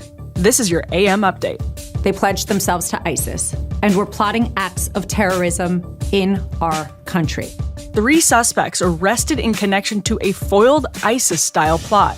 Taking 10% of the flights out will reduce that pressure. Brace for travel delays as the FAA reduces flights amid the government shutdown. President Trump announces a new deal to lower the cost of popular weight loss drugs. And former Speaker Nancy Pelosi announces she's retiring. All that and more coming up in just a moment on your AM Update. We talk a lot about personal responsibility on this show. Well, here's one aspect that's really important: your health. And I'm not talking about following whatever the experts recommend. I'm talking about real data-driven decisions based on your body's actual numbers. We demand transparency in government, but most of us have no idea what's happening inside of our own bodies.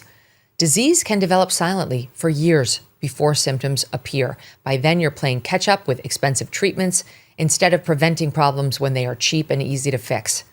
Well, I want to tell you about Gevity. They are revolutionizing preventative care with something radically different: 100 plus blood markers tested at your home. Personalized supplement packs shipped directly to you based on your deficiencies. Biannual retesting to track progress. Plus ongoing virtual consultations on your schedule. This is healthcare independence, and you get 20% off at gogevity.com/Megyn with code Megyn. That's gogevity, GEVITI.com/Megyn, because nobody should control your health decisions but you. 3 more suspects charged this week in connection with an alleged ISIS-inspired Halloween terror plot foiled in Michigan last week. 5 total now facing federal charges in the case. 2 New Jersey teenagers from affluent families, both 19 years old, arrested on Tuesday, in addition to a 3rd suspect arrested in Michigan. The New York Post reporting Tomas Khan Jimenez Guzel was arrested at Newark Liberty International Airport. Law enforcement sources telling the Post Guzel was planning to visit family in Turkey, then go to Syria to train with ISIS. Guzel has allegedly been planning to travel to Turkey later this month, but changed his plans when the Michigan suspects were arrested, according to the Post. Investigators saying they found a message on Guzel's phone about carrying out a Boston Marathon bombing-like attack. Authorities also arresting Milo Shidaret, the suspect, at his father's home.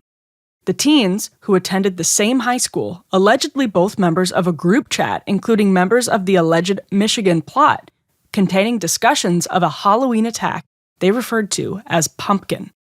ABC7 reporting the group talked about an attack on LGBTQ targets in the Detroit area and joining ISIS in Syria. Acting U.S. Attorney for New Jersey, Alina Habba, describing the nature of the charges and the alleged plot in a video posted to social media on Wednesday evening. As alleged in today's complaint, from around October 4th, 2024 to November 4th, 2025, Tomas Khan Jimenez Guzel of Montclair, New Jersey, along with other co-conspirators, used encrypted messaging applications to plan travel to Turkey and then to Syria to join ISIS as fighters.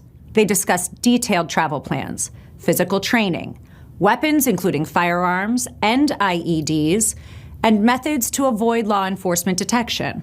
According to the complaint, they pledged themselves to ISIS and were plotting acts of terrorism in our country. The messages also included photographs of Jimenez Gazelle standing in front of the ISIS flag, holding a knife. The complaint against Milo Sidarat charges 2 counts of transmitting threats to interstate and foreign commerce. It describes a pattern of anti-Semitic messages advocating violence, along with images and purchases consistent with preparation for attack, including a knife and sword collection, tactical gear, and images of him practicing at a gun range. Both teens appearing in court on Wednesday to confirm they understand the charges against them. The third suspect, 19-year-old Ayub Nasser, also arrested Wednesday in Michigan. His brother, one of the 2 men arrested last week. All U.S. citizens, the 3 are charged with conspiring to provide material support to ISIS and having firearms that would be used to commit an act of terrorism on behalf of ISIS. Attorney General Pam Bondi describing the weapons cache discovered by investigators. And this has been a team effort, and everyone's done an incredible job, and they've stopped a major terrorist attack. These 2 defendants, not only what you said, had 1,600 rounds of ammo, they had countless AR-15s, they had shotguns, they had handguns, and they were going to the range to perfect their skills. And they also, and this is all out of our indictment, by the way, because it's a pending case. I'm only saying what's in the indictment. They also had been going to the range to perfect their skills, and they had discussed the 2015 Paris attack. So they were fully planning on a terrorist attack in our country. There's going to be more to come on this. Is there any link overseas? There'll be more to come on this. This is all I can talk about now on it. Ali's lawyer saying over the weekend there is, quote, no evidence backing the allegations. Listen up, travelers. Transportation Secretary Sean Duffy warning Americans to brace for noticeable flight disruptions at 40 major airports beginning today. Due to the ongoing government shutdown, now in its 6th week, the longest ever, the FAA is rolling out a graduated cut to air traffic, starting with a 4% reduction today, increasing by 1% each day until it hits 10% next week, or until the shutdown ends. CNBC reporting as many as 3,500 to 4,000 flights a day could be affected, with the biggest slowdowns expected at the nation's busiest hubs: Atlanta, Chicago, Dallas, Los Angeles, and New York. The FAA says the cuts are necessary due to staffing shortages among air traffic controllers straining operations. Controllers required to work without pay as essential employees now about to miss a second full paycheck on top of an earlier partial one. CNN reporting more than 400 staffing shortages have been logged at FAA facilities since day one of the shutdown, creating cascading delays and crowding at airports nationwide. Secretary Duffy explaining the move yesterday on Fox. We always assess risk in the airspace, right? As you've seen, and I think you and I have talked about, controllers are making decisions about their families and their income, and some of them are not coming to work. It's a problem. I want them to come to work and do their jobs, but that's the reality that I deal with. And so you've seen a lot of delays and cancellations through the airspace. It changes every single day based on what controllers are coming to work and which ones are not and what airspaces.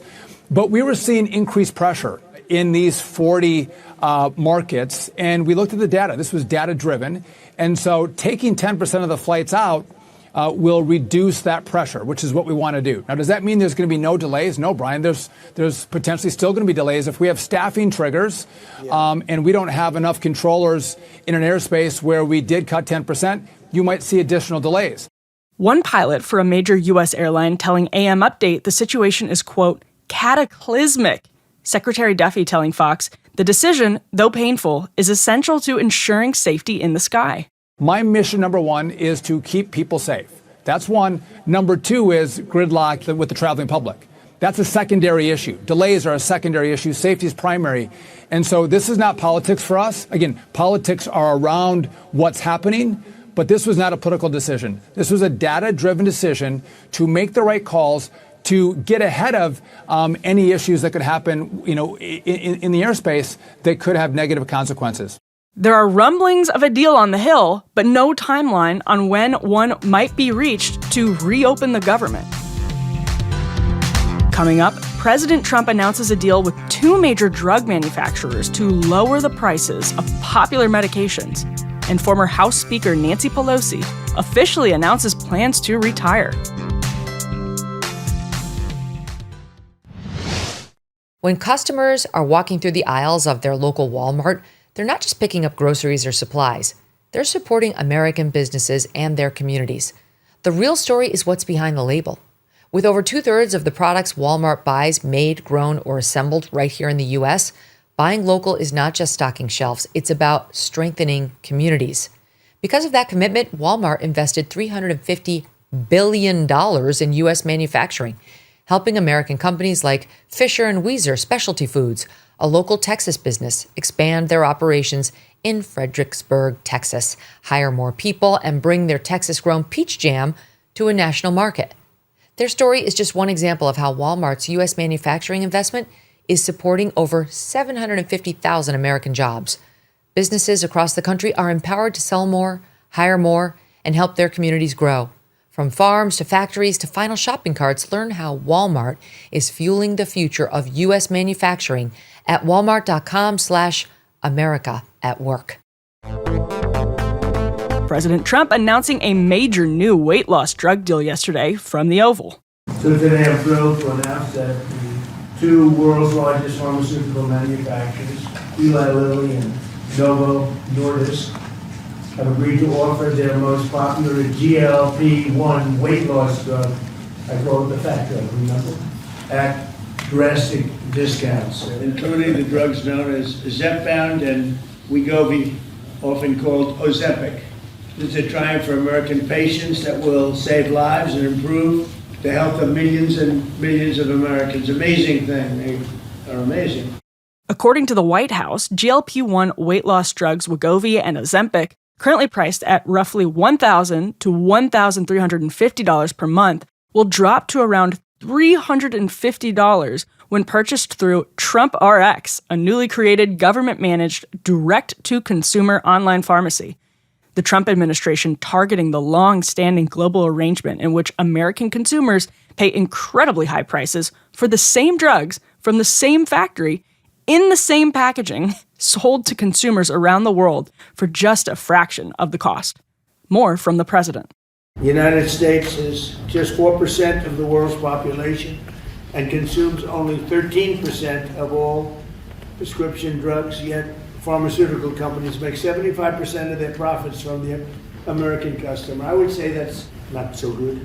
To address this chronic unfairness, I signed an executive order earlier this year instructing my administration to do everything in our power to implement most favored nation's drug pricing, which means that Americans should pay no more than the lowest price offered anywhere in the world, so that you've heard for years the disparity where you'll pay $150 for a pill in New York and you'll pay $10 for a pill in London. Now you're going to pay $20 both, because the world is a little bit bigger than the U.S., so it goes up that way, but you'll pay $20 and $20. A tremendous advantage to our country after years of being abused by the world system. Obesity in America is not just a personal health issue, it's a full-scale national crisis. According to HHS Secretary Robert Kennedy Jr., 50% of the adult population is obese or overweight. Here the secretary says this deal, while not a cure-all, will drastically improve health outcomes. Obesity is the #1 driver of chronic disease, and it drives about 50% of healthcare costs in this country. Diabetes, cardiac diseases, we are going to see a decline because of this historic agreement. We're going to see a decline in costs, but also, more importantly, in the afflictions themselves. Obesity is a disease of poverty, overwhelmingly, and these drugs have only been available for people who have wealth. And what about the people who live in rural areas, who live in food deserts? What about the people in urban areas who live in food deserts and are suffering from obesity and are locked into that system where they can only get ultra-processed foods, which are aggravating the problem? This will be a lifesaver to them. It's not a panacea. It's not a silver bullet. President Trump has also instructed us to address and end the root causes of chronic disease, and we're doing that. Secretary Kennedy also announcing new federal food guidelines will be released in December, aiming to radically alter American diets and solve a key driver of the obesity epidemic. Head of Medicare and Medicaid Services, Dr. Oz, with a stunning projection on the effect of widespread access to these weight loss medications. We have an update, Secretary Kennedy. We thought it was 125 million pounds. Mr. President, our estimate, based on the company numbers as well, is Americans will lose 135 million pounds by the midterms. But I don't measure it in pounds. I measure it in saved lives. People can sleep again because they can breathe as when they go to bed. Folks whose knees don't hurt. People who don't have heart attacks, renal failure, dementia, all the things we know are associated with obesity and much more. Former House Speaker Nancy Pelosi announcing Thursday in a social media video that she will not run for re-election next year. For decades, I've cherished the privilege of representing our magnificent city in the United States Congress. It seems prophetic now that the slogan of my very first campaign in 1987 was, "A voice that will be heard." And it was you who made those words come true. It was the faith that you had placed in me and the latitude that you had given me that enabled me to shatter the marble ceiling and be the first woman Speaker of the House. That is why I want you, my fellow San Franciscans, to be the first to know. I will not be seeking re-election to Congress. With a grateful heart, I look forward to my final year of service as your proud representative. The 85-year-old, having served 19 terms over nearly 4 decades, was first elected in 1987 and became the first female House Speaker in 2007, and then again in 2019. During her tenure, the Speaker Emerita, a made-up term, led both impeachment efforts against President Trump, the first over allegations that he withheld foreign aid to push Ukraine into investigating Vice President Joe Biden's business ties in the region, which later gained significant factual support. The second coming just days after the January 6th riot, Ms. Pelosi's daughter's documentary film crew capturing this moment as the speaker fled the Capitol. We have responsibility, Terry. We did not have any accountability for what was going on there, and we should have. This is ridiculous. You're going to ask me in the middle of the thing when they've already breached the inaugural stuff that should we call the Capitol Police? I mean the National Guard? Why weren't the National Guard there to begin with? They thought that they had sufficient resources. That is not a question of how they had. They don't know. They clearly didn't know, and I take responsibility for not having them just prepare for more. President Trump ultimately acquitted by the Senate on both impeachments. Mr. Trump reacting to the news of Pelosi's retirement yesterday, as only he can. I think she's an evil woman. I'm glad she's retiring. I think she did the country a great service by retiring. I think she was a tremendous liability for the country. And on Dick Cheney. I thought she was an evil woman who did a poor job, who cost the country a lot in damages and in reputation. I thought she was terrible. Thank you very much. Speaker Pelosi retiring on a comfortable nest egg. She and husband, venture capitalist Paul Pelosi, sharing an estimated net worth of more than $230 million, according to Newsweek. Must be nice. That'll do it for your AM update. I'm Emily Jashinsky, host of After Party. Megyn is back Monday. Catch The Megyn Kelly Show today, live on SiriusXM's The Megyn Kelly Channel, 111 at noon East, on youtube.com/Megyn Kelly, and on all podcast platforms.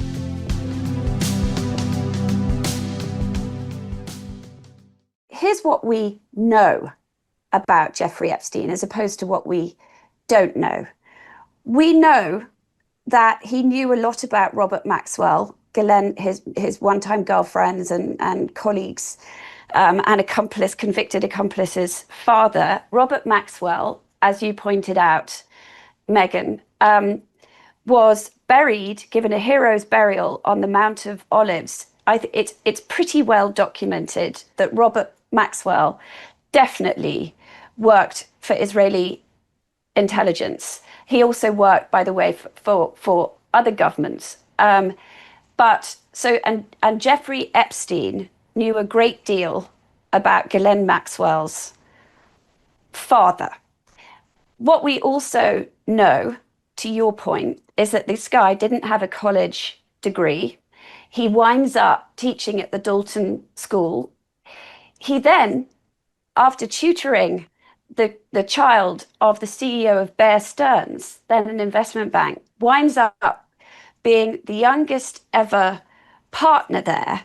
And he leaves Bear Stearns in very, very strange circumstances, in which which later, I mean, I then go on and report. It turned out he was involved in a sort of insider trading allegations that were going on from the SEC. I'm not explaining it very well. And he sort of fell on his sword, and he remained very, very tight with the people running Bear Stearns for a very long time, and people found that hard to explain. He then moved to Europe for a while, and according to Jeffrey Epstein, who was a complete con artist and master manipulator, he spent a few years hanging out with a British guy called Douglas Leese, who was certainly known to be in the arms business. And according to Jeffrey Epstein himself, he spent a few years going and recovering stolen money from wealthy Europeans in places like the Cayman Islands. He would tell people stories of sort of literally flying into places where people put money offshore and leaving quickly with suitcases of cash on private planes and depositing this cash in Switzerland. So, I mean, he himself propagated this myth that he was some sort of James Bond. Meanwhile, his circumstances in New York are humble. He lives in a one-bedroom apartment on East 66th Street in New York. There's no evidence of any sex with underage girls in this time period. This is the 1980s. Fast forward to the 1990s. Things dramatically change for him. First of all, little known piece of data, but an important one. He cooperates with the government in a criminal investigation against a businessman he had worked with very closely, a guy called Steve Hoffenberg, who's now dead, who was convicted of pulling off the biggest Ponzi scheme in American history prior to Bernie Madoff. Steve Hoffenberg wound up going to jail for 20 years. The money from the company, Taz Financial, disappeared. This was in the early 1990s. Jeffrey Epstein flipped on him. And in the 1990s is when you see Jeffrey Epstein suddenly amass a vast amount of money, and he buys the most valuable townhouse in New York. He buys an island. He buys a ranch in New Mexico. And it's at this point in his life that the underage girls first make an appearance. It's also, by the way, this is the decade that Ghislaine Maxwell, her father died, and she became a fixture in his life. It's also in this decade that Leslie Wexner, the richest supporter of Israel in this country, becomes Jeffrey Epstein's benefactor. And it's at this moment, this is the decade when Jeffrey Epstein really immerses himself at Harvard. He becomes, on behalf of Wexner, a major philanthropic donor to all these scientific and cultural and educational institutions. We know that in 1992, he and Ghislaine Maxwell went into the Clinton White House. We also know that it's at this point that he becomes very tight with Ehud Barak, the Israeli former prime minister. And it's at this point that he starts to spend a lot of time with Prince Andrew. And he basically, through Ghislaine Maxwell, acquires the international Rolodex of her late father, which puts him in a very unique place in the world. It puts him at the center of international soft power. The question that I think you want to know, and I think everybody wants to know and wants to get some answers to, is what did he do with that soft power? And what did it ultimately, how did that help him? If it helped him in 2008, get out of the federal charges, get that cushy plea deal, how exactly did that happen? And I think people are also wanting to know, without the money, he could not have committed the sexual crimes. So where did the money come from? And who are the people who propped him up financially? And why have they not been held to account? That, I think, is what people understandably want the answers to. And I don't quite understand. So you heard it here from Vicky Ward. Julie K. Brown, who's been covering him for years too, said the same thing. Everyone who's really been following this case closely says the same thing. Follow the money. Where did it come from? That alone is worth more disclosure. And someone needs to answer that question. I mean, that's knowable through a forensic accounting of Jeffrey Epstein's documents, of his contacts, of who paid him the money. Like, where did it come from when it went into the bank accounts? Where did it go out, if at all, by Jeffrey? Yeah. Like, we've never received the answers on that. No. And I mean, one thing that struck me, Megyn, when I was sitting through Ghislaine Maxwell's trial were that, you're a trained lawyer, you know this, that they kept that prosecution so tightly focused on her and the sexual crimes. It was deeply frustrating to sit there and sort of see names of famous wealthy people. Yes, they were on planes, they knew Jeffrey Epstein, but you kept wondering, well, what else did they know? Did they, did they fund Jeffrey Epstein? And by the way, did Jeffrey Epstein then steal from them? Because that was the other thing that Epstein used to say to me back in 2002, was that, one of the reasons he was able to come in and, as he described it, be James Bond for all these wealthy Europeans and go and find their money for them, was they came to him because rich people, when they lose their money, he said, they don't go to the authorities because it's too embarrassing. Well, look how history turned full circle when, after Jeffrey Epstein died, Leslie Wexner, his benefactor, suddenly admitted, because he was sort of caught in a public crosshair, that Jeffrey Epstein had in fact stolen $47 million from him. But it's not something that Leslie Wexner, you'll note, went to the authorities over. And what I did wonder... that just makes you ask more, like, what does Leslie Wexner have to hide? Exactly. And I sat there. I mean, when federal prosecutors bring criminal cases, they tend to bring them wanting to win them. And the problem with Jeffrey Epstein's money is it's difficult. It doesn't mean it shouldn't be pursued just because it's difficult. But Jeffrey Epstein definitely knew how to steal from people and how to put money offshore. And it would be difficult for the American feds to trace that money. Does that mean they shouldn't try? I think that's one of the questions that we're now probably asking, whether we know it or not. Let me play you what Alan Dershowitz said, who represented him in getting that sweetheart deal. I don't hold this against Alan. That's what lawyers do. I hold it against the government. It's their job to get the best deal for the people possible. It's their job to put bad guys in jail. But Alan yesterday said, and I will say Alan's very, very, very close with Israel. It's the subject of his podcast 80% of the time. So I do take it with a grain of salt, but I think he's an honest broker, generally speaking. Here's what he said. Then there's the Tucker Carlson allegation, which is the most absurd of all. He worked for the Mossad. He worked for the Jews. He worked for Israel. And don't call me an anti-Semite just because I say he worked for Israel. No. You're just wrong. You're just dead wrong. He didn't work for Israel. Let me tell you how I know. I was his lawyer along with 4 or 5 other lawyers.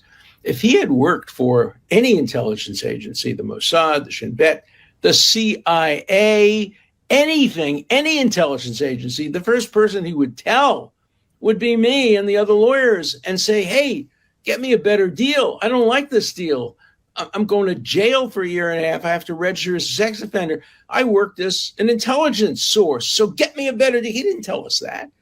We asked him everything. We asked him, what information is there conceivably that could help you? We asked him whether people he could testify against. That's what lawyers do.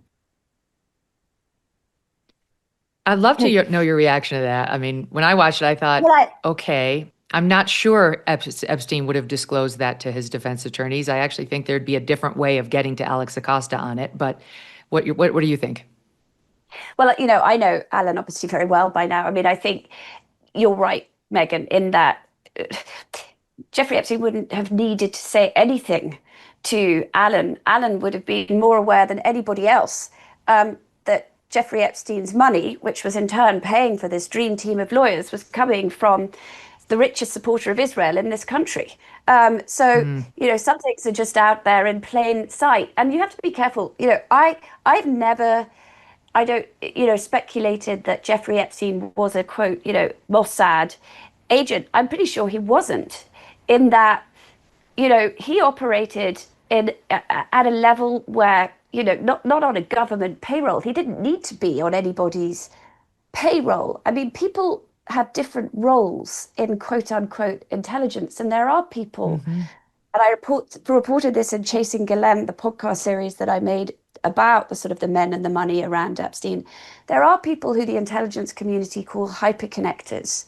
And Jeffrey Epstein, particularly actually in the last decade of his life, was unusual in that he was very close to Israeli leadership and the prominent Jewish community in this country and to presidents. But he was also, he had Mohammed bin Salman, now the Crown Prince of Saudi Arabia, to his house. He knew MBZ. He talked about his close relationship to the leaders of various African dictatorships. He even, he bragged, and you never know whether to believe what Jeffrey Epstein tells you, that he was close to Putin. So somebody like that, which is not, by the way, dissimilar from the kind of networking that Robert Maxwell had, somebody like that is useful, frankly, to everybody. Since President Trump was sworn in, his administration has made enormous progress at a breakneck pace. But don't forget, while they're moving mountains for the good of the nation, you've got your own personal savings to worry about. And one of the best ways to look after your savings is through diversification, particularly with gold, like from Birch Gold Group. In the past 12 months, the value of gold has increased by 40%. OMG. Central banks continue to bolster demand for gold by buying in record quantities. Global instability and tension is high, and Birch Gold makes owning physical gold extremely easy. Easily convert an existing IRA or 401k into a tax-sheltered IRA in physical gold, or buy some to store in your home safe. Just text MK to the number 989898, and Birch Gold will send you a free info kit on gold. There's no obligation, just useful information. With an A+ rating from the Better Business Bureau and tens of thousands of happy customers, take control of your savings today. Text MK to the number 989898. Thanks so much for watching. If you like what you just saw, hit the subscribe button for more clips and full episodes. Okay, I want to move on to this news about the accused pipe bomber from January 6th. Things are kind of interesting here. First, okay, there's a pair of reports here. My God, I don't know if you saw this, but today the New York Post is reporting that the suspect, Brian Cole Jr., quote, has secret online life obsessing over My Little Pony. I'm sorry. This is a thing. So my dear friend took her daughters when they were young to a My Little Pony convention that was coming to town at a hotel. She was like, "Oh yeah, that's fun. You know, my daughters love My Little Pony," not understanding that it's actually for pervy men. It's not actually, these conventions are not for little girls. They are for pervy men, many of whom are connected to the furry community who will show up there. It's a very bizarre situation. Now, there's no allegation in this piece that this pipe bomber is a furry, but what adult male is obsessed with My Little Pony? I'm sorry, there's something wrong with that person. And what the Post reports is he was a I'm sorry, highly active My Little Pony fan. He was seemingly obsessed with the toys marketed at young girls, creating art of plastic pony dolls, remixes of songs about them, and writing fan fiction dedicated to them. His works, writes the Post, are spread across various social media accounts linked to his email and phone number. Posting as iDelta Velocity, he apparently uploaded 87 pictures of My Little Pony fan art to one forum, showing various pony and unicorn characters. One is depicted with a bionic leg brace. He appears to favor pink or purple ponies with long, multicolored manes. In one post, a Star Wars-inspired pony says in a speech bubble, "I'm not cute, I'm deadly," which Cole says is a line from a video game, Star Wars: The Old Republic. A Tumblr account focuses on My Little Pony art, which used one of his usernames somebody who has his username commented on a drawing of a pony with an M60 machine gun, writing, I'd give her an RPG. What can I say? Explosions are cool, referring to a rocket-propelled grenade launcher. Very interesting to have the potential pipe bomber talking about how explosions are cool in all caps. Then they explain to their audience, a man who is part of the My Little Pony community subculture is known as a brony. And they reference the fact that as of 2017, this is a large enough subculture that they were holding annual conventions. Didn't I tell you? And we actually pulled some video from one of those conventions just so you could get a look-see, Stu Spurgier. I mean, I know you haven't been, but let's take a little look at what you might encounter if you were to go to the next one.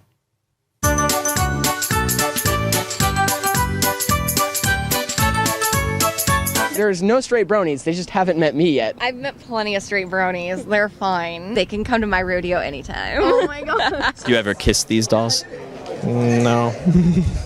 I snuggle, but that's about it. What do you think of guys that are into My Little Pony? Nothing wrong with it. Guys who cosplay My Little Pony are hot. They're hot. What do you like about My Little Pony? It's innocent. The characters themselves are very cute. I like the music, and I love Pinkie Pie, and how she boings, and how she defies gravity. Why so many people like it? Because it stops them feeling lonely. Because they see cute little colorful animals on screen, and they kind of wish their friends were like that. Maybe I should be Pinkie Pie. There you go. Here, you can home like this. Yay! Yay! Why is it so popular now with adult men? I think because a lot of them want to sleep with Fluttershy. Do you want to hook up with Fluttershy? Yeah. I don't think you even have to ask. Oh my God, Stu. I actually dispute that that's not furry culture. That is furry culture. There's something very off about those people. I think we can all agree. It wasn't all men. It was a fair amount of women too. Some of whom the men want to sleep with some character in the My Little Pony world. And I think that this guy's interest in this community will come as a surprise to approximately no one. Not at all. Absolutely no one. And I do want to say that I was going to wear a horse head for this interview. I'm so glad I didn't. It would have matched. It would have been very awkward. So awkward.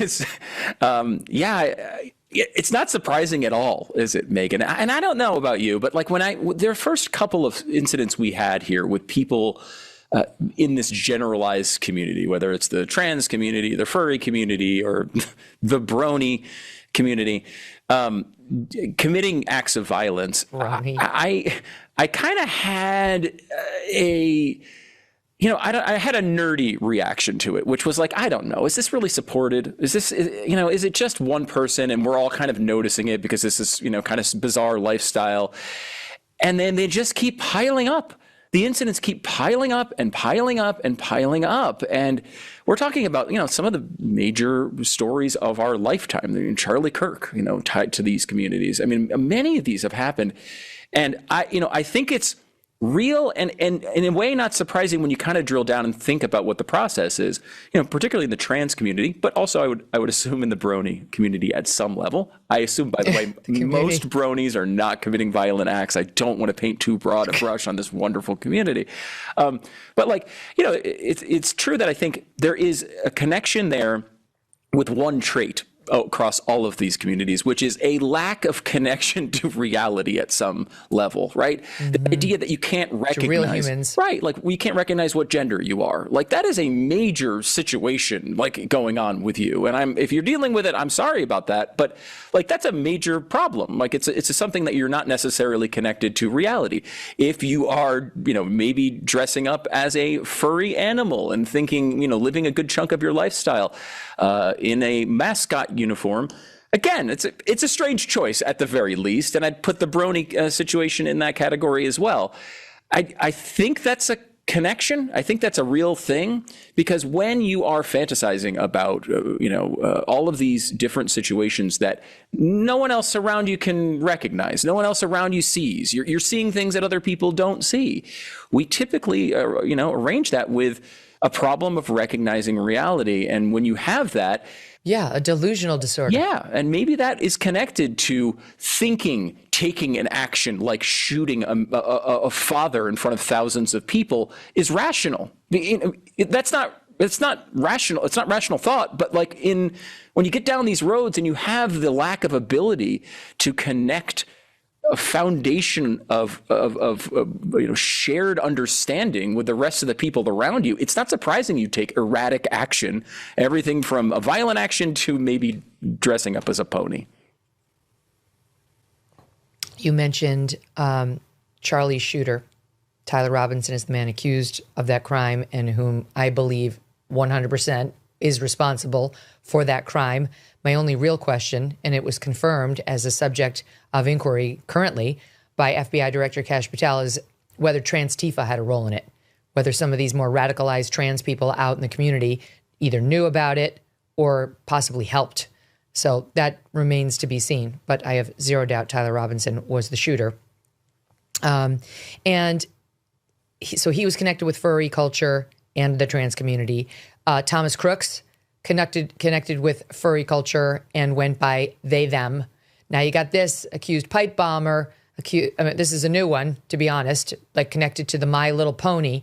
But I'm telling you, I wasn't surprised one bit because of my friend's experience. I remember we were like, Christina, no, this is, you're going to get an eyeful. And sure enough, she did. She sent us pictures from the convention center, or like it was at a hotel. And my friends and I were all laughing. She's like this innocent mom with her two girls. Anyway, they're just not for nothing because Debbie Murphy pulled it. For those of you not familiar with My Little Pony, here's a little ad for My Little Pony. It's marketed appropriately to little girls, who is the target audience. What'd you say, Deb? Oh, it's from the 80s, of course. Yes, we all remember. Here we go. My little pony, my little pony. Comb and brush her hair. My little pony, my little pony. Tie a ribbon to show how much I care. My little pony, my little pony. I take her wherever I go. My little pony, my little pony. Oh, I love her little so. girls I love you, my brushing little the hair of their pony. ponies. My Little Pony, each sold separately. Collect them all. Yeah. Only now we have the modern day pipe bomber twist of, I give her an RPG. Explosions are cool. Trying to get either a machine gun or an RPG into the hooves of the My Little Pony. And there's more on this accused pipe bomber, Brian Cole Jr. A former high school classmate told the Washington Post that Cole had carried a My Little Pony backpack, and it will come as a surprise to no one, had been teased for it, because that is not something any normal, straight, non-furry man would ever do. And then the Post points the following out, New York Post. The subculture of bronies was very online and unique and attracted a lot of male fans who were breaking gender norms, which attracted a lot of attention, said Dr. Daniel Chadbourne, an assistant professor of psychology who wrote the book Meet the Bronies, the psychology of the adult My Little Pony fandom. Okay, so he says a lot of male fans who are breaking gender norms. I'm telling you, it's all part of the same effed up mental sickness still. He goes on to say the subculture here was not generally sexual, but he's not surprised that within the community, some of its members are troubled. Someone who is disaffected is often going to look for spaces to engage in for a sense of identity and belonging. This is all further evidence that these truly, like for too long, we've been treating them all as harmless little kinks or fetishes or just differences. And I'm sorry, they're not harmless. Like they can be, but I would suggest to you that the majority of people who are drawn to furry culture, and certainly the people who find themselves declaring that they are trans, have serious psychological issues that you are better to stay away from. And we are better as a society if we can seriously treat early as opposed to indulging it. Ever read the label on a typical bag of chips? It's often a science experiment of seed oils, MSG, artificial dyes, and mystery ingredients. Masa is part of the growing movement to bring back real food. Masa chips contain just 3 ingredients: organic corn, sea salt, and 100% grass-fed beef tallow. Not only do these chips avoid the bad stuff, they also taste delicious too. Snacking on Masa chips is nothing like eating regular chips.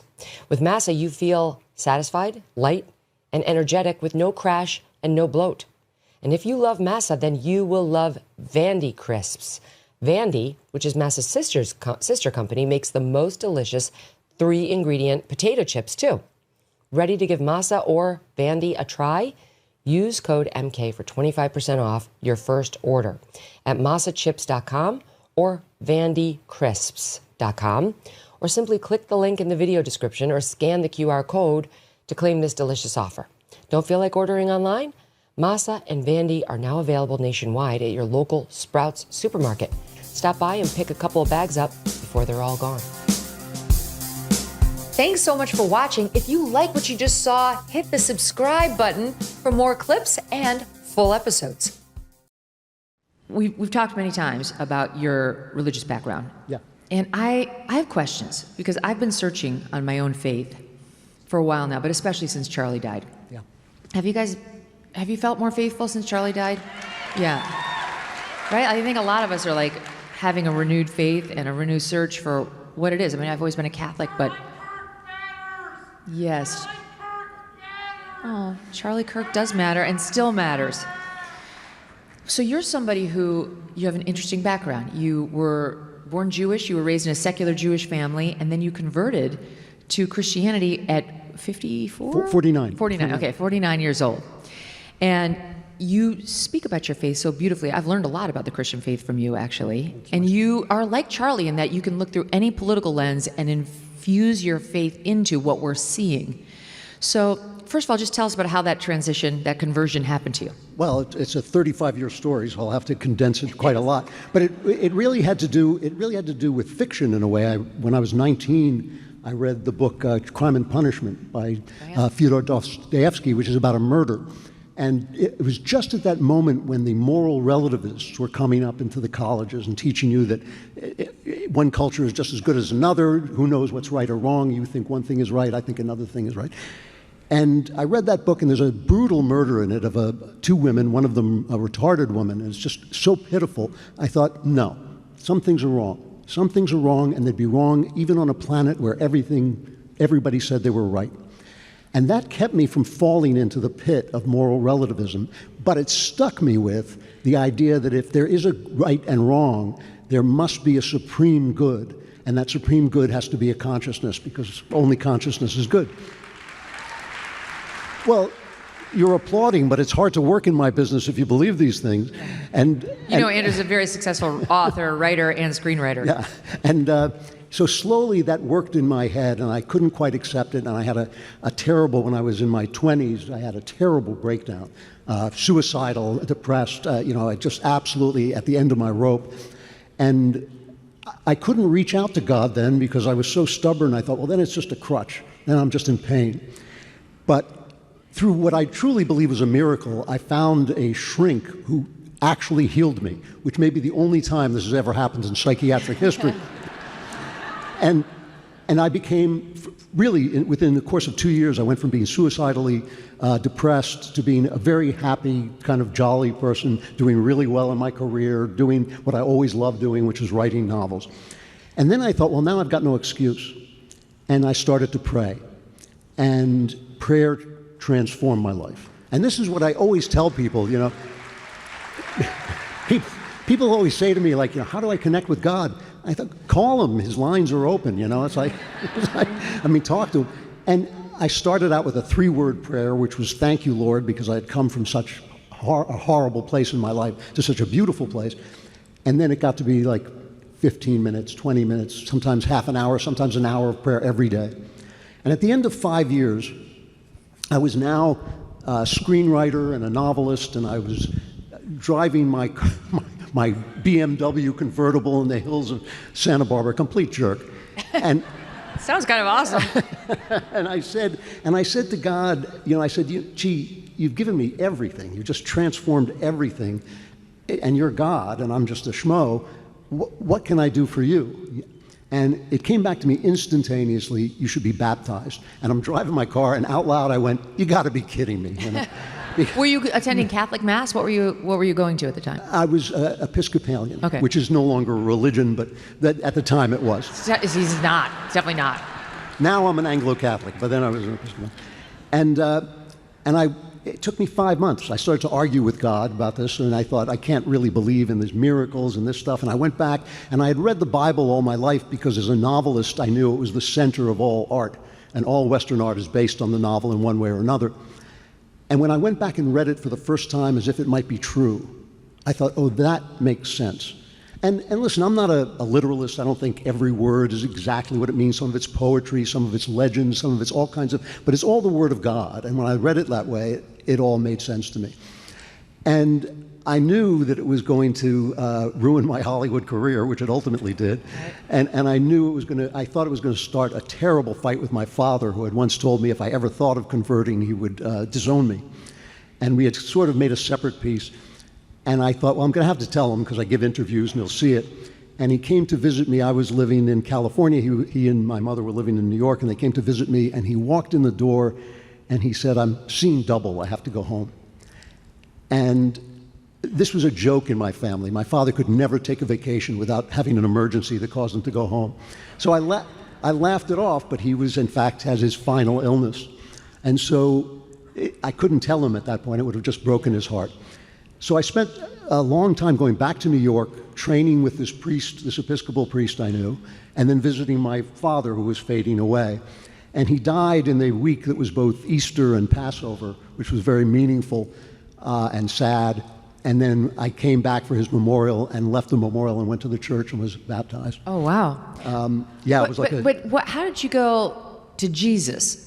Like, because you kept reading after that Old Testament, and that's a big shift when you read the second part and say, that's for me as a Jew. Well, the thing was, I knew a lot about both Testaments because I was writing novels, and it informed the way I thought. And I knew that Jesus was the major character in all of Western civilization. And the idea that we can't know God until we see him, and all we can know of God is what we see, is what really turned the key for me, that this was the God that I could talk to face to face. And when I read the New Testament, it occurred to me that even if nothing like that had ever happened, everything that was in it was true.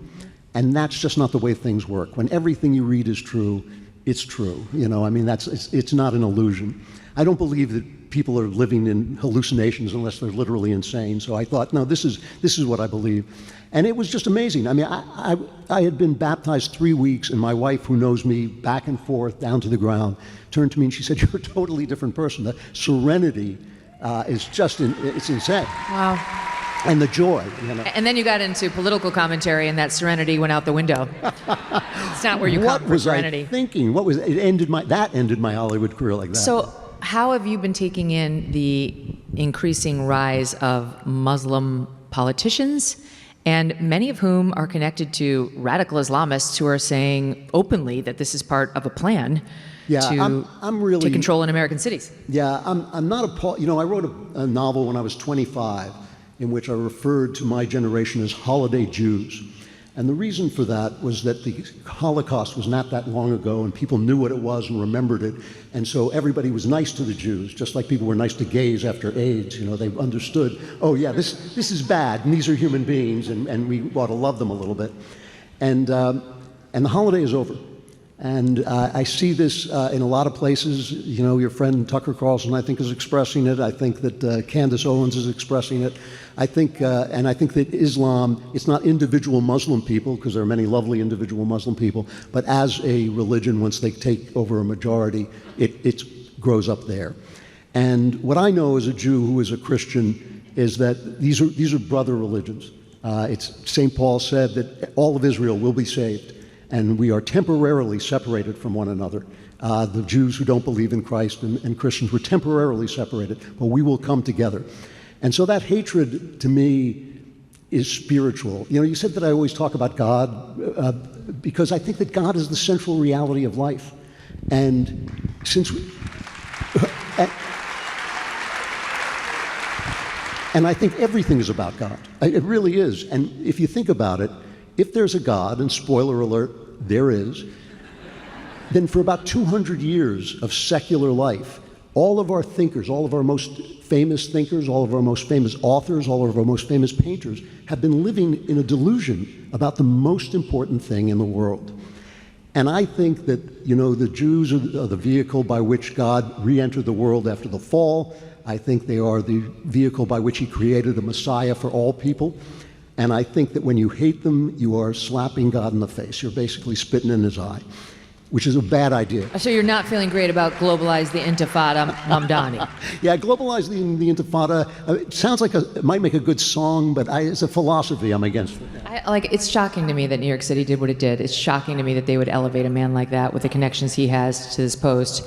And, you know, he's not alone. You know, there was that Omar Fateh that almost won as mayor of Minneapolis. And, you know, Dearborn is now run by a Muslim mayor and is almost majority Muslim. Minneapolis, too. Like, I'm, with all due respect to people who are Muslim, I don't think this is a good thing. I don't think this is consistent with Western values. And you see these videos online all the time of them saying, like, we have 6 kids and the white people are having 1, and this is part of the plan. Yep. And they're not right. They're not wrong. Like, I mean, read any leftist paper talking about how liberals don't want to have children anymore, the environment. Maybe now they'll listen to Bill Gates, who's finally reversed himself on his environmental catastrophism. And they'll start to actually reproduce and have children. I think it goes beyond that, though. I think that there is one of the things that shocked me when I came to the Daily Wire. I was working with a lot of guys who were much younger than me. And one of the things I was shocked by was the hostility toward women. Guys, you know, and guys and girls always talk about each other rolling their eyes a little bit. You know, I've been an athlete. At the Daily Wire? No, everywhere. What are you saying? No, we all do this, you know, women, men, you know, with all that stuff. And, you know, I've been an athlete most of my life, and I've been in a lot of locker rooms, and you hear the way people talk about women. But in my generation, it was always with incredible love. Oh, women, you know, they're kind of nuts, but we love them, you know. All that was gone. You know? Is he wrong? If we're being honest. But all that was gone with the young people. They were showing me pictures of Andrew Tate saying, you know, you can dominate and destroy women. I thought, this guy's a pimp. You know, that's a bad thing. You know, pimps are bad. It's a reaction, right? It's a reaction. It's a reaction, right?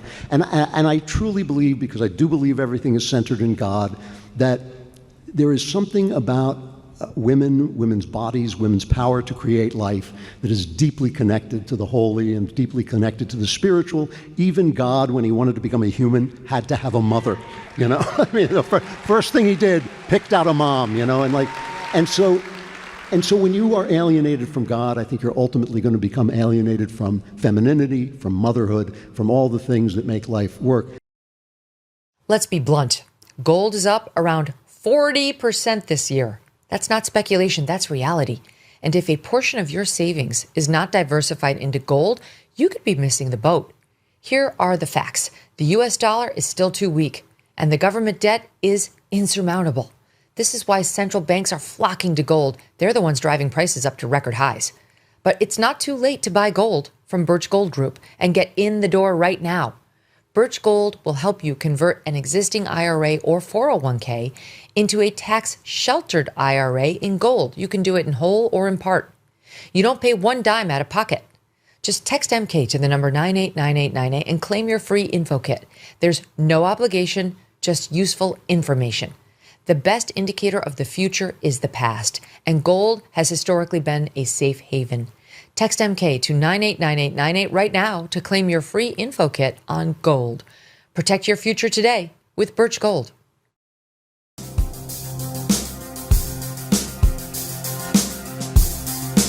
Thanks so much for watching. If you like what you just saw, hit the subscribe button for more clips and full episodes. Here's a headline from the New York Post.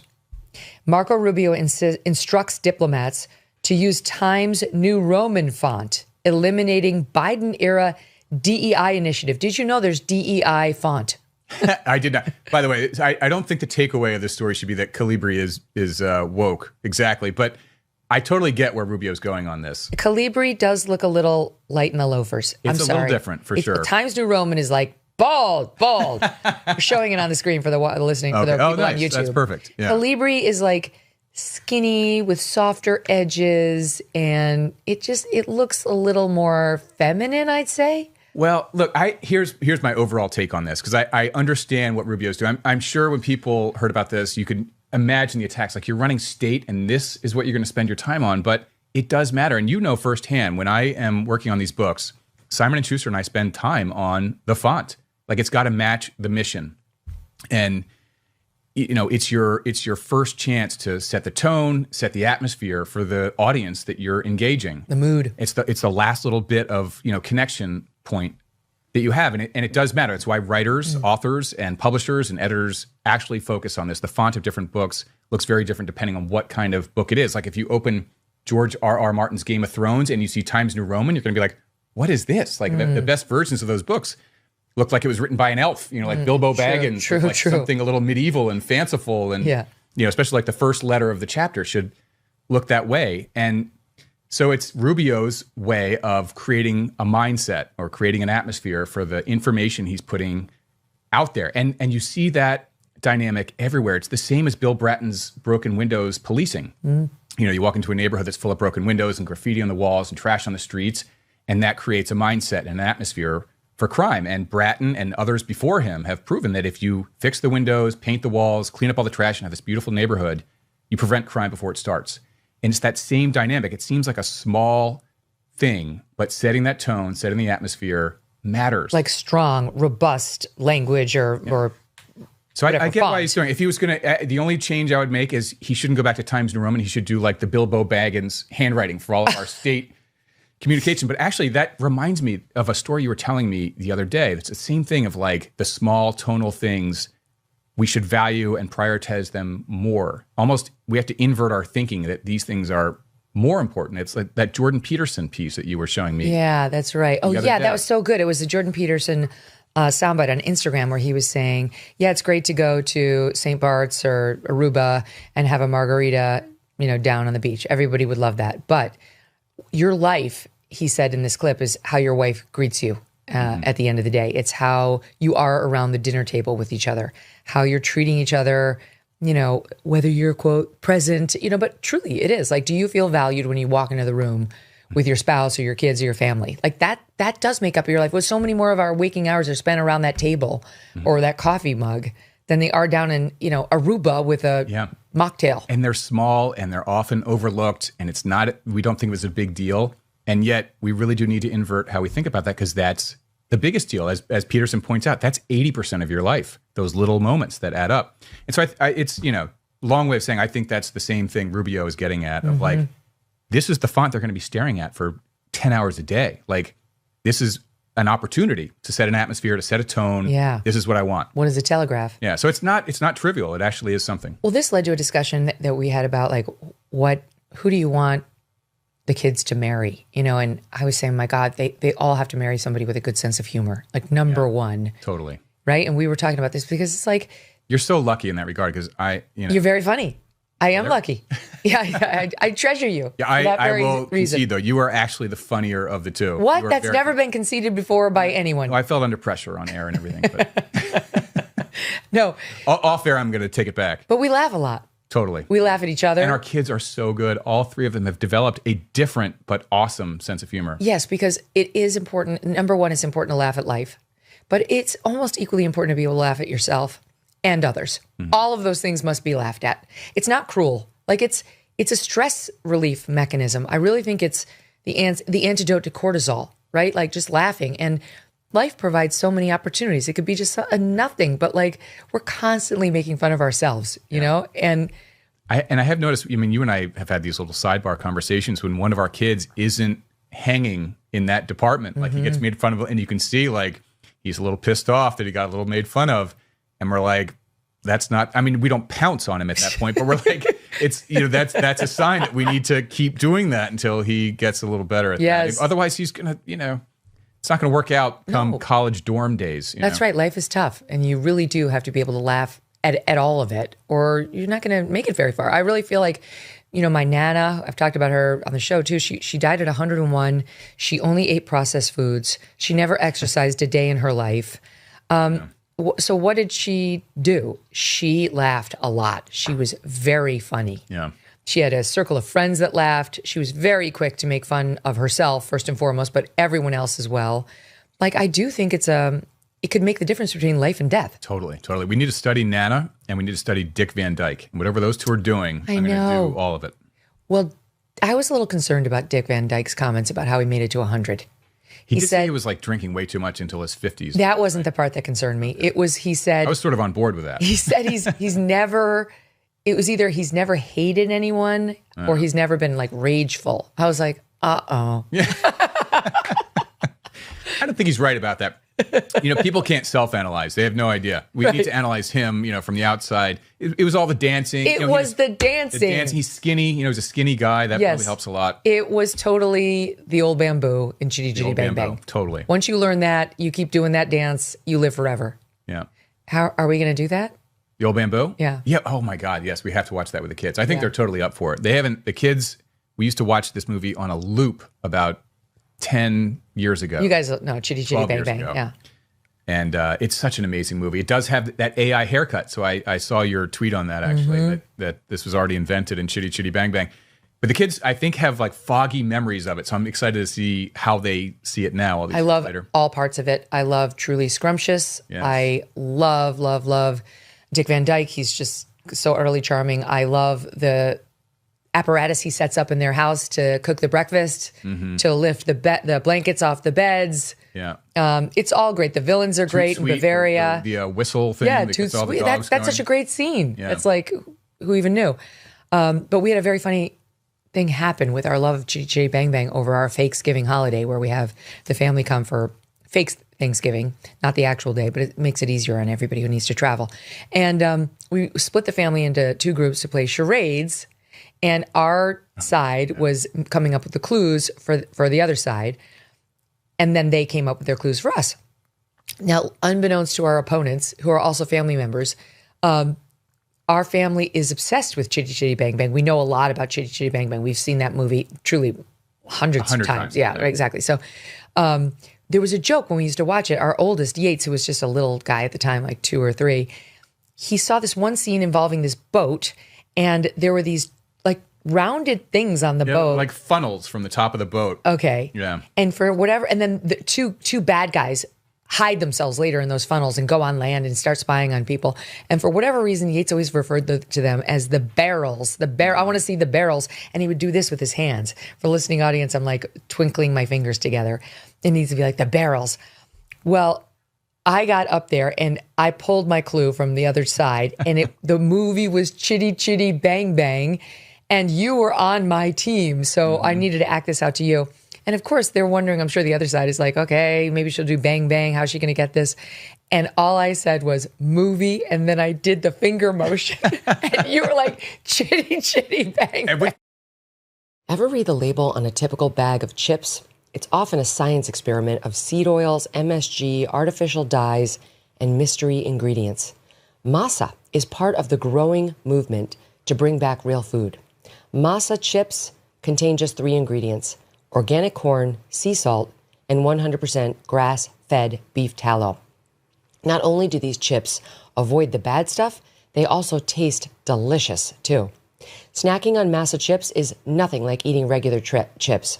With Masa, you feel satisfied, light, and energetic with no crash and no bloat. And if you love Masa, then you will love Vandy Crisps. Vandy, which is Masa's sister company, makes the most delicious 3-ingredient potato chips too. Ready to give Masa or Vandy a try?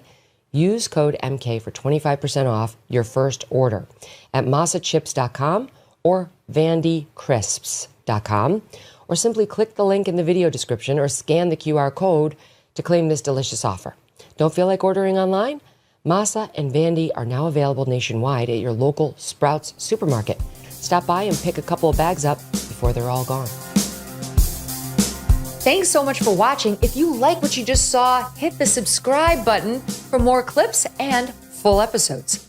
The shooter of Donald Trump and 3 other people at his rally, Crooks, was the subject of a couple of media reports about a week ago. Tucker Carlson and then Miranda Devine at the New York Post saying that he had extensive online contact. He used to be a lefty, he used to be a righty, then he switched to more of a radical leftist, that he had contact from people online suggesting possible outside involvement in this assassination attempt against Trump. And then Miranda adding that he had connections to the trans furry community and was going by, I think, they, them. Can you confirm any of that? So this is the last question I got to take because I gotta head out after this. But what we said was we responded publicly, and I'll rest on our statements that we put out to the public about any of those connections. We've briefed the president about this. He's the victim in this case. He's been fully satisfied with our investigative work and his briefings. We also have to honor the rights of the other victims in this case. But again, that case and any case that we have remains quote unquote open for purposes of new leads. And we have refuted any information that we can publicly because we realize it's a very public case. But at the same time, we are going to exhaust any new investigative lead that we have, but we've definitively responded to that online. Okay, apologies. Your people told us we had till 10:30 just a second ago. But can I ask you one final question on Epstein before you go? Do you have time for that? Sure. We're expecting to get a big tranche of documents from the DOJ pursuant to this new law that President Trump signed into a bill he signed into law recently on Epstein disclosures. You guys have to be part of that because you're connected with the DOJ. What do you expect we're going to learn from the new revelations? We, as we've always been, are committed to providing every piece of information we can on this matter and any other matter. And so we're working with our partners at DOJ to abide by the court orders that are already in place, the sealing orders that are in place, and the protective orders that are in place. And also the FBI isn't in possession of any of the information from the estate, even though we've asked them and everybody else for any new information on this matter so that we ourselves can investigate it. So we're going to put out literally as much as we can that the law allows under this new law that the president signed. But also, we weren't here when the investigation started. We weren't here when Acosta came in and limited his investigation about Epstein's activity to a certain narrow period of time and then executed limited search warrants, which the courts later utilized to give him a deal and say, you're prohibited from going back and you cannot release this material. So we are going to release everything that we possibly can. Ever read the label on a typical bag of chips? It's often a science experiment of seed oils, MSG, artificial dyes, and mystery ingredients. Masa is part of the growing movement to bring back real food. Masa chips contain just 3 ingredients: organic corn, sea salt, and 100% grass-fed beef tallow. Not only do these chips avoid the bad stuff, they also taste delicious too. Snacking on Masa chips is nothing like eating regular chips. With Masa, you feel satisfied, light, and energetic with no crash and no bloat. And if you love Masa, then you will love Vandy Crisps. Vandy, which is Masa's sister company, makes the most delicious 3-ingredient potato chips too. Ready to give Masa or Vandy a try? Use code MK for 25% off your first order at masachips.com or vandycrisps.com, or simply click the link in the video description or scan the QR code to claim this delicious offer. Don't feel like ordering online? Masa and Vandy are now available nationwide at your local Sprouts supermarket. Stop by and pick a couple of bags up before they're all gone.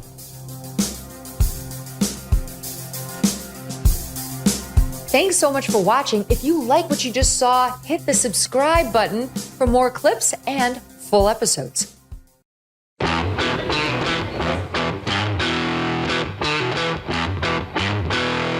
Abby, Yeah. are we late? No, like a couple of minutes. It's okay. It really is true what they say. If you find a job you love, you never work a day in your life. The big drama of the evenings has been we couldn't have fire. What happened when you told them that we wanted fire? There's no insurance. We can't get a permit. Like, X. No. Like, just no. And then we have fire. Because she's like Holly Hunter from Broadcast News. There isn't enough time! Yes, there is! Yes, there is! There's fire! We've managed to light the smoke such that it resembles fire. So, problem solved. And now we have fire. So it's really exciting. Ready? I feel like God lets you know every once in a while what you need. You know, like God tells you. That little voice tells you to get out there because you need something. I'm not oblivious to the environment. Because these are dangerous times for our side. Now that I'm here, I don't have any, safety concerns or nerves about that at all. I did have some of those feelings in the lead up, to getting here. We just did the meet and greet. Everybody was so lovely and warm. We love Megyn Kelly. We're from Chicago. We flew in just for this. Now that I'm here, I just feel like I'm good. I'm in good hands. My audience is in good hands. And I think we're gonna have a great night.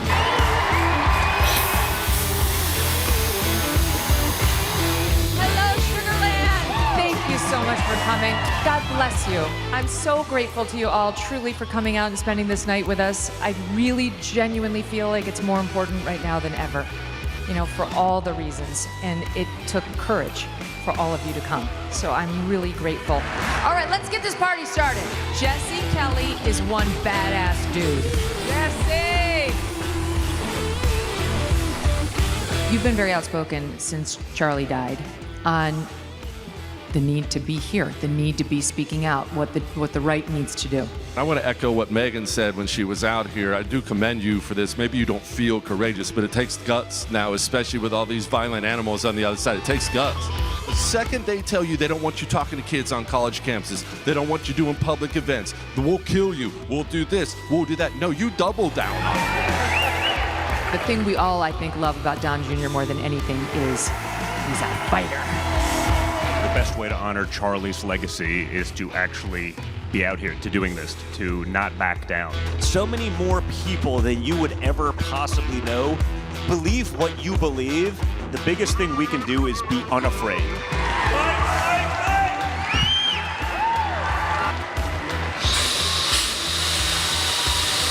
So wonderful to see the audience face to face. You never get to see them face to face. It's the weird thing of this job. It's funny because my daughter said to me, Mom, these are like all the people who love you the most. The people who would go to this and buy tickets and spend money and spend their evening. You're in such good hands. And she's so wise beyond her years. She's only 14. I think that's how I felt. I think it's exactly what I needed. We reported this late last week. There are reports that Scott Pelley may be on his way out, which I totally believe because Barry is not an insane lunatic. There's no way she didn't look at him. Here's Scott Pelley. Okay, ready? Walter, this is how he does every interview. That one. Listening audience, I've got my reading glasses at the end of my nose. That didn't happen, terrible conservative person. Trust me. That's a lie. Another terrible lie by evil conservatives. That's Scott Pelley. So he's, I believe, will be on his way out. And today, or yesterday, whatever, a couple days ago, it hit the news that the next one to go, I will show you who we believe the next one to go is. It's this person here in SOT 29. Please don't call it a ride. That is not a friggin' ride. Whenever a man goes up, you have never said to an astronaut, boy, what a ride. We duplicated the same trajectory that Alan Shepard did back in the day, pretty much. No one called that a ride. You're Alan It was Shepard. called a flight. It was called a journey, because a ride implies that it's something frivolous or something that's lighthearted. Which it was. There was nothing frivolous about what we did. And the machine, You and had the stuffed machine animals. that we were on, Megyn. and what it took for the people to get that machine up and running, to get us up and get us back down safely. So, I'm very disappointed and very saddened by it. And I also say this, what it's doing to inspire other women and young girls, please don't I'm ignore inspirational. that. It's called a I've had ride so because many Don't women ignore and mine. It's young called a girls ride reach because out. you And weren't men too, by the steering, way. Men okay? too, that say, wow, I never thought I could do that, but I see you Men doing it too. at this stage of my life. Who would have thunk it? Not me. And how inspired they are. Don't ignore. Was she acting like How she inspired helped everybody fly is. the rocket? Is that what she suggested? Yes. But also a machine. A machine did it. That's a machine, Walter. Okay, Alan, take a seat. That's who I'm shocked to have to report to you. Is reportedly next to go. I'm a former professor of English, and I can't think of another word for what she did. Is there some other word besides ride for going? A flight, a mission. Were you paying attention? It was a mission. It was a mission to talk about a ride as though it were a mission. That was the mission. It was a propaganda mission based on the world's most expensive, Nothing frivolous. the most expensive carnival ride in history, which is what it was. No, Lauren Sanchez had her astronaut suit unzipped to her navel with her enormous silicone breast sticking out. Nothing frivolous about what we did. Okay, this can cost you. It can cost you your credibility with an audience that was already waning. This got a lot of tongues wagging within 60 minutes. They knew she made a fool of herself. And on top of this, I told this audience, we went to the Time 100 this year, and there was Gail. Every table was celebrities going over, glomming, buddying up, like, I'm Oprah's best friend. I'm inserting the dialogue. But of course, if you know me, I might be able to get you invited to an Oprah party. This is how she, most people, especially in our business, would rather be caught dead than trying to buddy up to the Blake Lively's of the world. Her instincts are exactly the opposite because she spends her free time on David Geffen's yacht with the Obamas and Oprah. All of this is alienating, especially to a morning show audience, Walter, which is why I believe she will be soon to go. Well, what does she actually do there again? I mean, I'm not clear. What is her? Unclear. She just comes around and flavors the background or appears, as an ad hoc, improvised presence. She's one of the three main morning show hosts. She's part of the trifecta, the brain trust they put out there every morning. It's really hard to report on the media when you no longer watch it, but I do my best. So many of these... I feel I've given you the clip from which you can make all your decisions. Right. But so many of these people are kind of exotic at this point because they're not the central figures they used to be. CBS News is not the central institution it used to be. It may be, again, it may, attempt to come back. And I don't know if Barry's CBS is going to gain viewership in new demographics or just if she's there to stop the bleeding or what they expect finally. But get rid of her. I mean, the thing was failing. Get rid of all of them, frankly. I'm trying to think of anybody in my memory of who I've seen on CBS recently who I would believe is, necessary to keep. Who? It's going to be really hard. I don't know. The only one who's coming to mind is I love Ricky Kleeman, who is a legal commentator. Okay. Who used to work at Court TV and then went to CBS. And she's married to Bill Bratton, former New York City police commissioner. And they're a law and order kind of couple and a law and order kind of family. And she helped me when I was very young trying to break into journalism. That's really the only one who's coming to mind. Wait, while we're on the subject of reporters and media. By the way, I should point out John Dickerson's also leaving CBS, which is interesting. He's the one who couldn't quite find the motive in the Charlie Kirk shooting. Okay, sure. Okay. This entire named... network missed the fact that the president was a vegetable. Therefore, I think they should all be fired, except for your friend, who I think should be made anchor. That's She'd be amazing. Did you know gold is up around 40% this year? That's not speculation, it's reality. And if a portion of your savings is not diversified into gold, you're missing the boat. Here are the facts. The US dollar, still too weak. The government debt, still growing. This is why central banks are flocking to gold. They're the ones driving prices up to record highs. But it's not too late to buy gold from Birch Gold Group and get in the door right now. Birch Gold will help you convert an existing IRA or 401k into a tax-sheltered IRA in gold. You don't pay a dime out of pocket. Just text MK to 989898 and claim your free info kit. There's no obligation, just useful information. The best indicator of the future is the past, and gold has historically been a safe haven. So text MK to 989898 right now to claim your free info kit on gold. MK to the number 989898. Protect your future today with Birch Gold. Thanks so much for watching. If you like what you just saw, hit the subscribe button for more clips and full episodes. Good morning, everyone. I'm Megyn Kelly. It's Thursday, July 10th, 2025, and this is your AM update. This is unprecedented, and I think that this adds more fuel to the fire, that there was a cover-up. President Biden's White House doctor invoking the Fifth Amendment in the House Oversight Committee's probe into the potentially criminal cover-up of Mr. Biden's cognitive decline. Former Obama CIA Director John Brennan and former FBI Director James Comey facing a criminal investigation in relation to the Russia collusion story. We have adversaries that are buying our land, especially the People's Republic of China. And the Trump administration's plan to crack down on Chinese-owned U.S. farmland and the threat that ownership poses to national security. All that and more coming up in just a moment on your AM Update. I've been talking a lot about Riverbend Ranch steaks lately, and for good reason. The ranch is just a few miles from West Yellowstone, Montana, where we go in the wintertime, and their steaks are so flavorful and surprisingly tender. Even someone like me, who does not know how to cook, can make it taste delicious. It's thanks to the quality of the beef. A lot of our listeners have been writing in, sharing similar feedback. Abigail Finan will not stop talking about Riverbend Ranch, and I feel the same. So these guys raise Angus cattle, but they've taken it even further. For 35 years now, more than 3 decades, the owner has selectively bred Angus cattle with superior genetics for marbling and tenderness. It's all about the marbling and the tenderness, creating a herd that truly stands out. Their beef is born, raised, and processed too entirely inside America without artificial growth hormones or antibiotics. And it is shipped directly from the ranch to your door. Riverbend Ranch is not just another beef company. It's a legacy of quality care and craftsmanship that you can taste in every bite. Order from riverbendranch.com.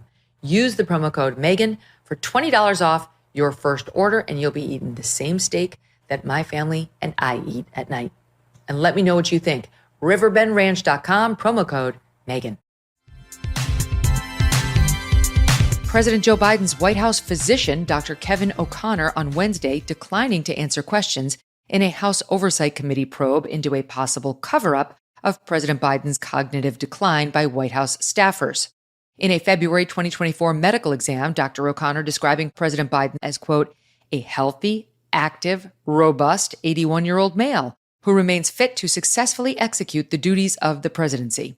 Dr. O'Connor departing Capitol Hill after a brief meeting with the House Oversight Committee in which the doctor invoked his Fifth Amendment right not to answer questions and potentially incriminate himself. The meeting compelled by subpoena after Dr. O'Connor in June refused to sit for a transcribed interview. The doctor's legal team releasing a statement on his behalf citing doctor-patient confidentiality and a supposed pending DOJ criminal investigation as grounds for declining to answer the committee's questions. In early June, President Trump directing the counsel to the president in consultation with Attorney General Pam Bondi to investigate, quote, whether certain individuals conspired to deceive the public about Biden's mental state and unconstitutionally exercise the authorities and responsibilities of the president. Whether the DOJ has formally opened an investigation remains unclear. Oversight Chairman Congressman James Comer speaking to reporters moments after the meeting. I'm going to read the first 2 questions that were asked. Were you ever told to lie about the president's health? He pleaded the Fifth Amendment. He would not answer that question. The second question, did you ever believe President Biden was unfit to execute his duties? Again, President Biden's White House position pleaded the Fifth Amendment. This is unprecedented, and I think that this adds more fuel to the fire that there was a cover-up. We're going to continue. This investigation will move forward. We have several other witnesses that are going to come in for depositions and transcribed interviews. On Wednesday, Next Up host Mark Halperin reacting on The Megyn Kelly Show. I don't know, as I said before, I don't know what crime he might be guilty of, but I do know that he's abusing the public trust. And after 4 years of participating in the cover-up, and arguably the central figure, because he is a doctor and he does have a responsibility both to his patient and the public interest, I just think it's hard to me to see how he's going to sustain this unless the cover-up was even more insidious than we knew it to be. In other words, one thing that hasn't been acknowledged by anybody on the inside, and he'd be considered on the inside, is that they knew how bad it was and they covered it up. Their premise is, we didn't really know. If it went that far, again, I don't know that that's a crime, but it's a political crime and it's a policy crime and it's an irresponsible action for a doctor who's supposed to have an obligation to the American people to have done. Fox News reporting Tuesday evening that DOJ is investigating former CIA Director John Brennan and former FBI Director James Comey. Sources saying the Brennan investigation includes allegedly making false statements to Congress in relation to the Trump-Russia collusion probe. Those DOJ sources declining to share specifics of the Comey investigation, but revealing a bit more on the Brennan one. The criminal referral of former Director Brennan made by current CIA Director John Ratcliffe coming after the release of a CIA review last week pertaining to the intel community's assessment regarding potential Russian interference in the 2016 election. President Trump's first term hamstrung by accusations of collusion between the Trump 2016 campaign and Russian President Vladimir Putin to influence the election. Those claims later debunked by multiple investigations. The assessment ordered in the waning days of President Obama's administration, concluding in part that President Putin, quote, aspired to help then-candidate Trump win the election. The review ordered this past May by Ratcliffe, finding multiple anomalies with Brennan and others' work, including, quote, excessive involvement of agency heads who created, quote, a politically charged environment that triggered an atypical analytic process. Those same agency heads forcing inclusion of the now debunked Steele dossier in the Intel Assessments Annex, which the main report referenced, thus, finds Ratcliffe implicitly elevating unsubstantiated claims over the objections of the two senior CIA leaders responsible for Russian intelligence. Those agents warning the information in the dossier, including salacious allegations involving Mr. Trump and Russian prostitutes, did not meet, quote, even the most basic tradecraft standards. Ratcliffe revealing that the CIA Deputy Director for Analysis had warned Brennan in an email on December 29, 2016, that including the Steele dossier in any form risked, quote, the credibility of the entire paper. Director Brennan ultimately stating, quote, my bottom line is that I believe that the information warrants inclusion in the report. Months later, in a May 2017 House hearing, former Director Brennan testifying that the CIA did not rely on the dossier. Do you know if the Bureau ever relied on the Steele dossier as part of any court filings, applications, petitions, pleadings? I have no awareness. Did the CIA rely on it? No. Why not? Because we didn't. It wasn't part of the corpus of intelligence information that we had. It was not in any way used as a basis for the intelligence community assessment that was done. It was not. In May 2023, former Director Brennan testifying to Congress, quote, the CIA was very much opposed to having any reference or inclusion of the Steele dossier in the intelligence community assessment, but it was included in the annex and referred to in the main report. Ratcliffe explains why, quote, when confronted with specific flaws in the dossier by the two mission center leaders, one with extensive operational experience and the other with a strong analytic background, Brennan appeared more swayed by the dossier's general conformity with existing theories than by legitimate tradecraft concerns. Fox reporting, quote, the full scope of the criminal investigations into Brennan and Comey is unclear, but two sources described the FBI's view of the duo's interactions as a conspiracy, which could open up a wide range of potential prosecutorial options. Coming up, what's up with the Chinese buying up so much U.S. farmland? The Trump administration says that's about to stop. If you are stressed about back taxes, maybe you missed the April deadline or your books are a mess, don't wait. The IRS is cracking down. Penalties add up fast, 5% a month, up to 25% just for not filing. But there is help. You don't have to handle this alone. Tax Network USA can take the burden off your shoulders and stop the spiral before it gets worse. They have helped thousands of Americans, whether you're an employee, a small business owner, or you haven't filed in years. Messy books? No problem. They've seen it all. Tax Network USA has direct access to powerful IRS programs and expert negotiators on your side. You'll get a free consultation, and if you qualify, they may even be able to reduce or eliminate what you owe. More importantly, they will help protect you from wage garnishments or bank levies. So don't wait for the next IRS letter. Call 800-958-1000 or visit tnusa.com/Megyn to talk to a real expert at Tax Network USA. Take the pressure off. Let Tax Network USA handle your tax issues. On Tuesday, Agricultural Secretary Brooke Rollins, joined by Defense Secretary Pete Hegseth, Homeland Security Secretary Kristi Noem, Attorney General Pam Bondi, Counselor to the President Peter Navarro, and several state governors, announcing a comprehensive plan to protect U.S. farmland and food supply from foreign adversaries. American agriculture is not just about feeding our families, but about protecting our nation and standing up to foreign adversaries who are buying our farmland, stealing our research, and creating dangerous vulnerabilities in the very systems that sustain us. No longer can foreign adversaries assume we're not watching and we're not paying attention and we're not doing something about it because we are. Our National Security Division is actively monitoring foreign threats to American agriculture. FBI has opened over 100 bio-smuggling investigations in recent years. We will prosecute you. We will hold you accountable. It is a national security issue when a country cannot provide for itself, and we will never let any other country control our food supply or control our people. The United States is no longer going to tolerate the attacks on our agricultural system, not just the land, but the supply chain as well.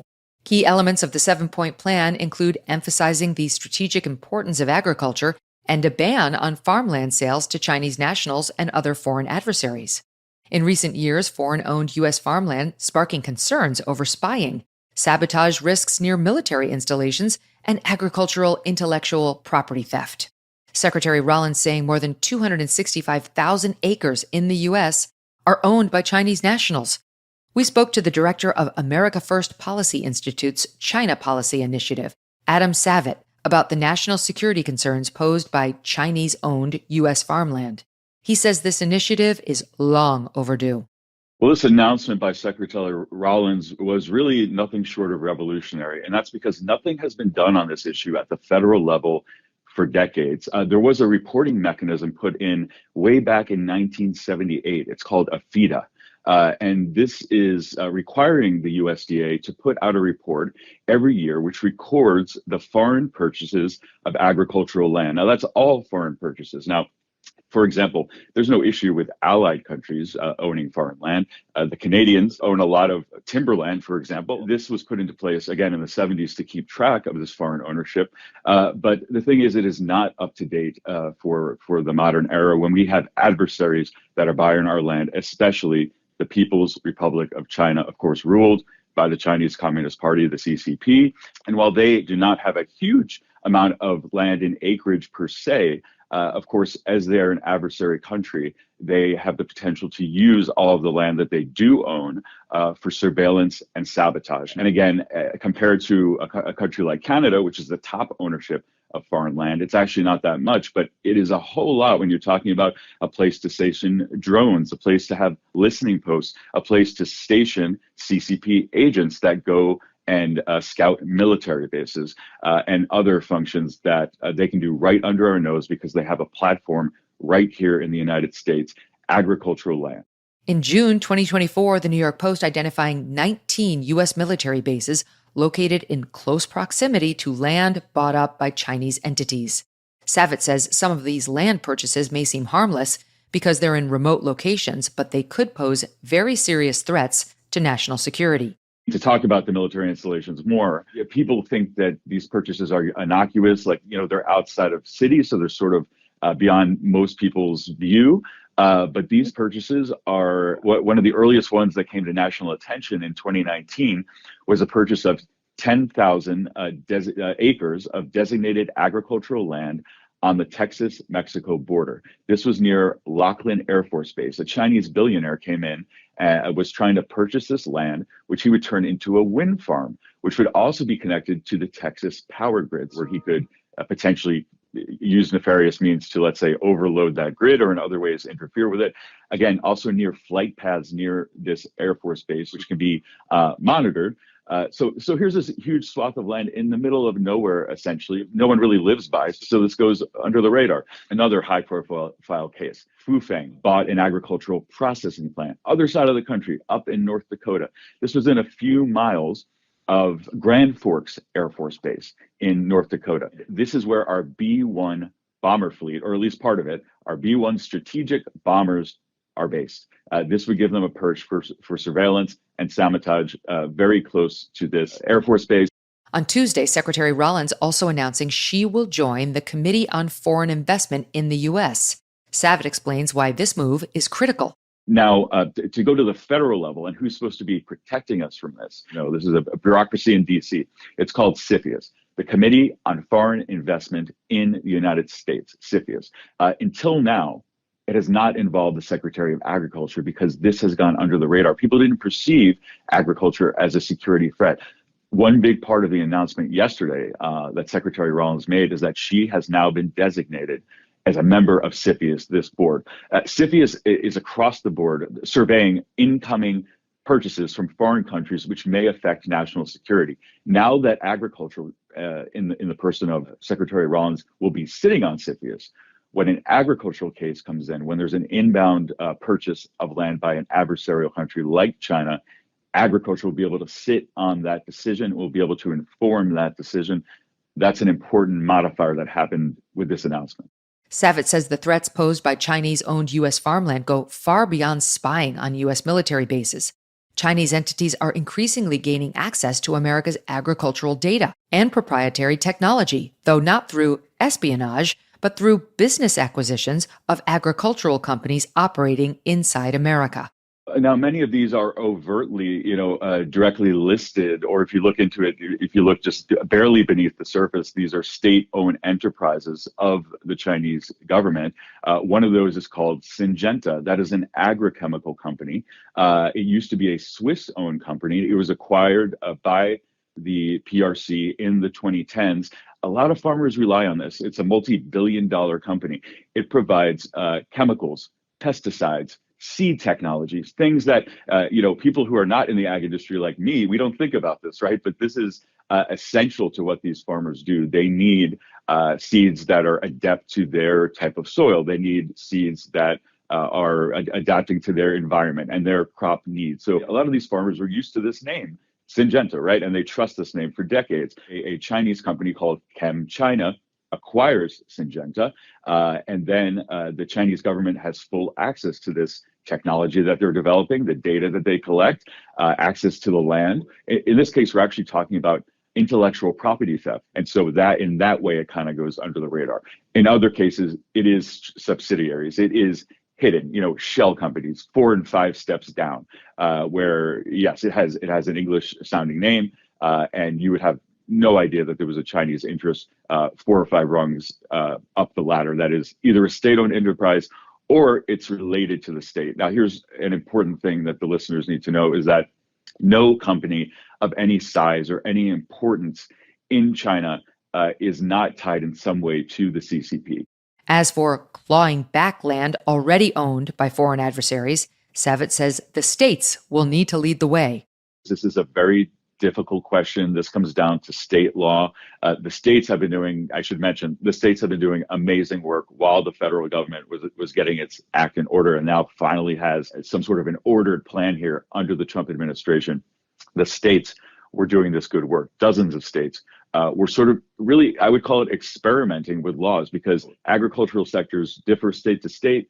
Property law differs state to state. But I mentioned Arkansas put in a law that they enforced and pushed out Syngenta. So they, under their state law, they were able to eject Syngenta and also penalize them with a monetary value. But again, state by state, this gets very sticky as far as ownership and how to rescind that ownership. Political reporting in April, quote, more than 2/3 of states, primarily controlled by Republicans, have enacted or are considering laws limiting or barring foreign ownership of land.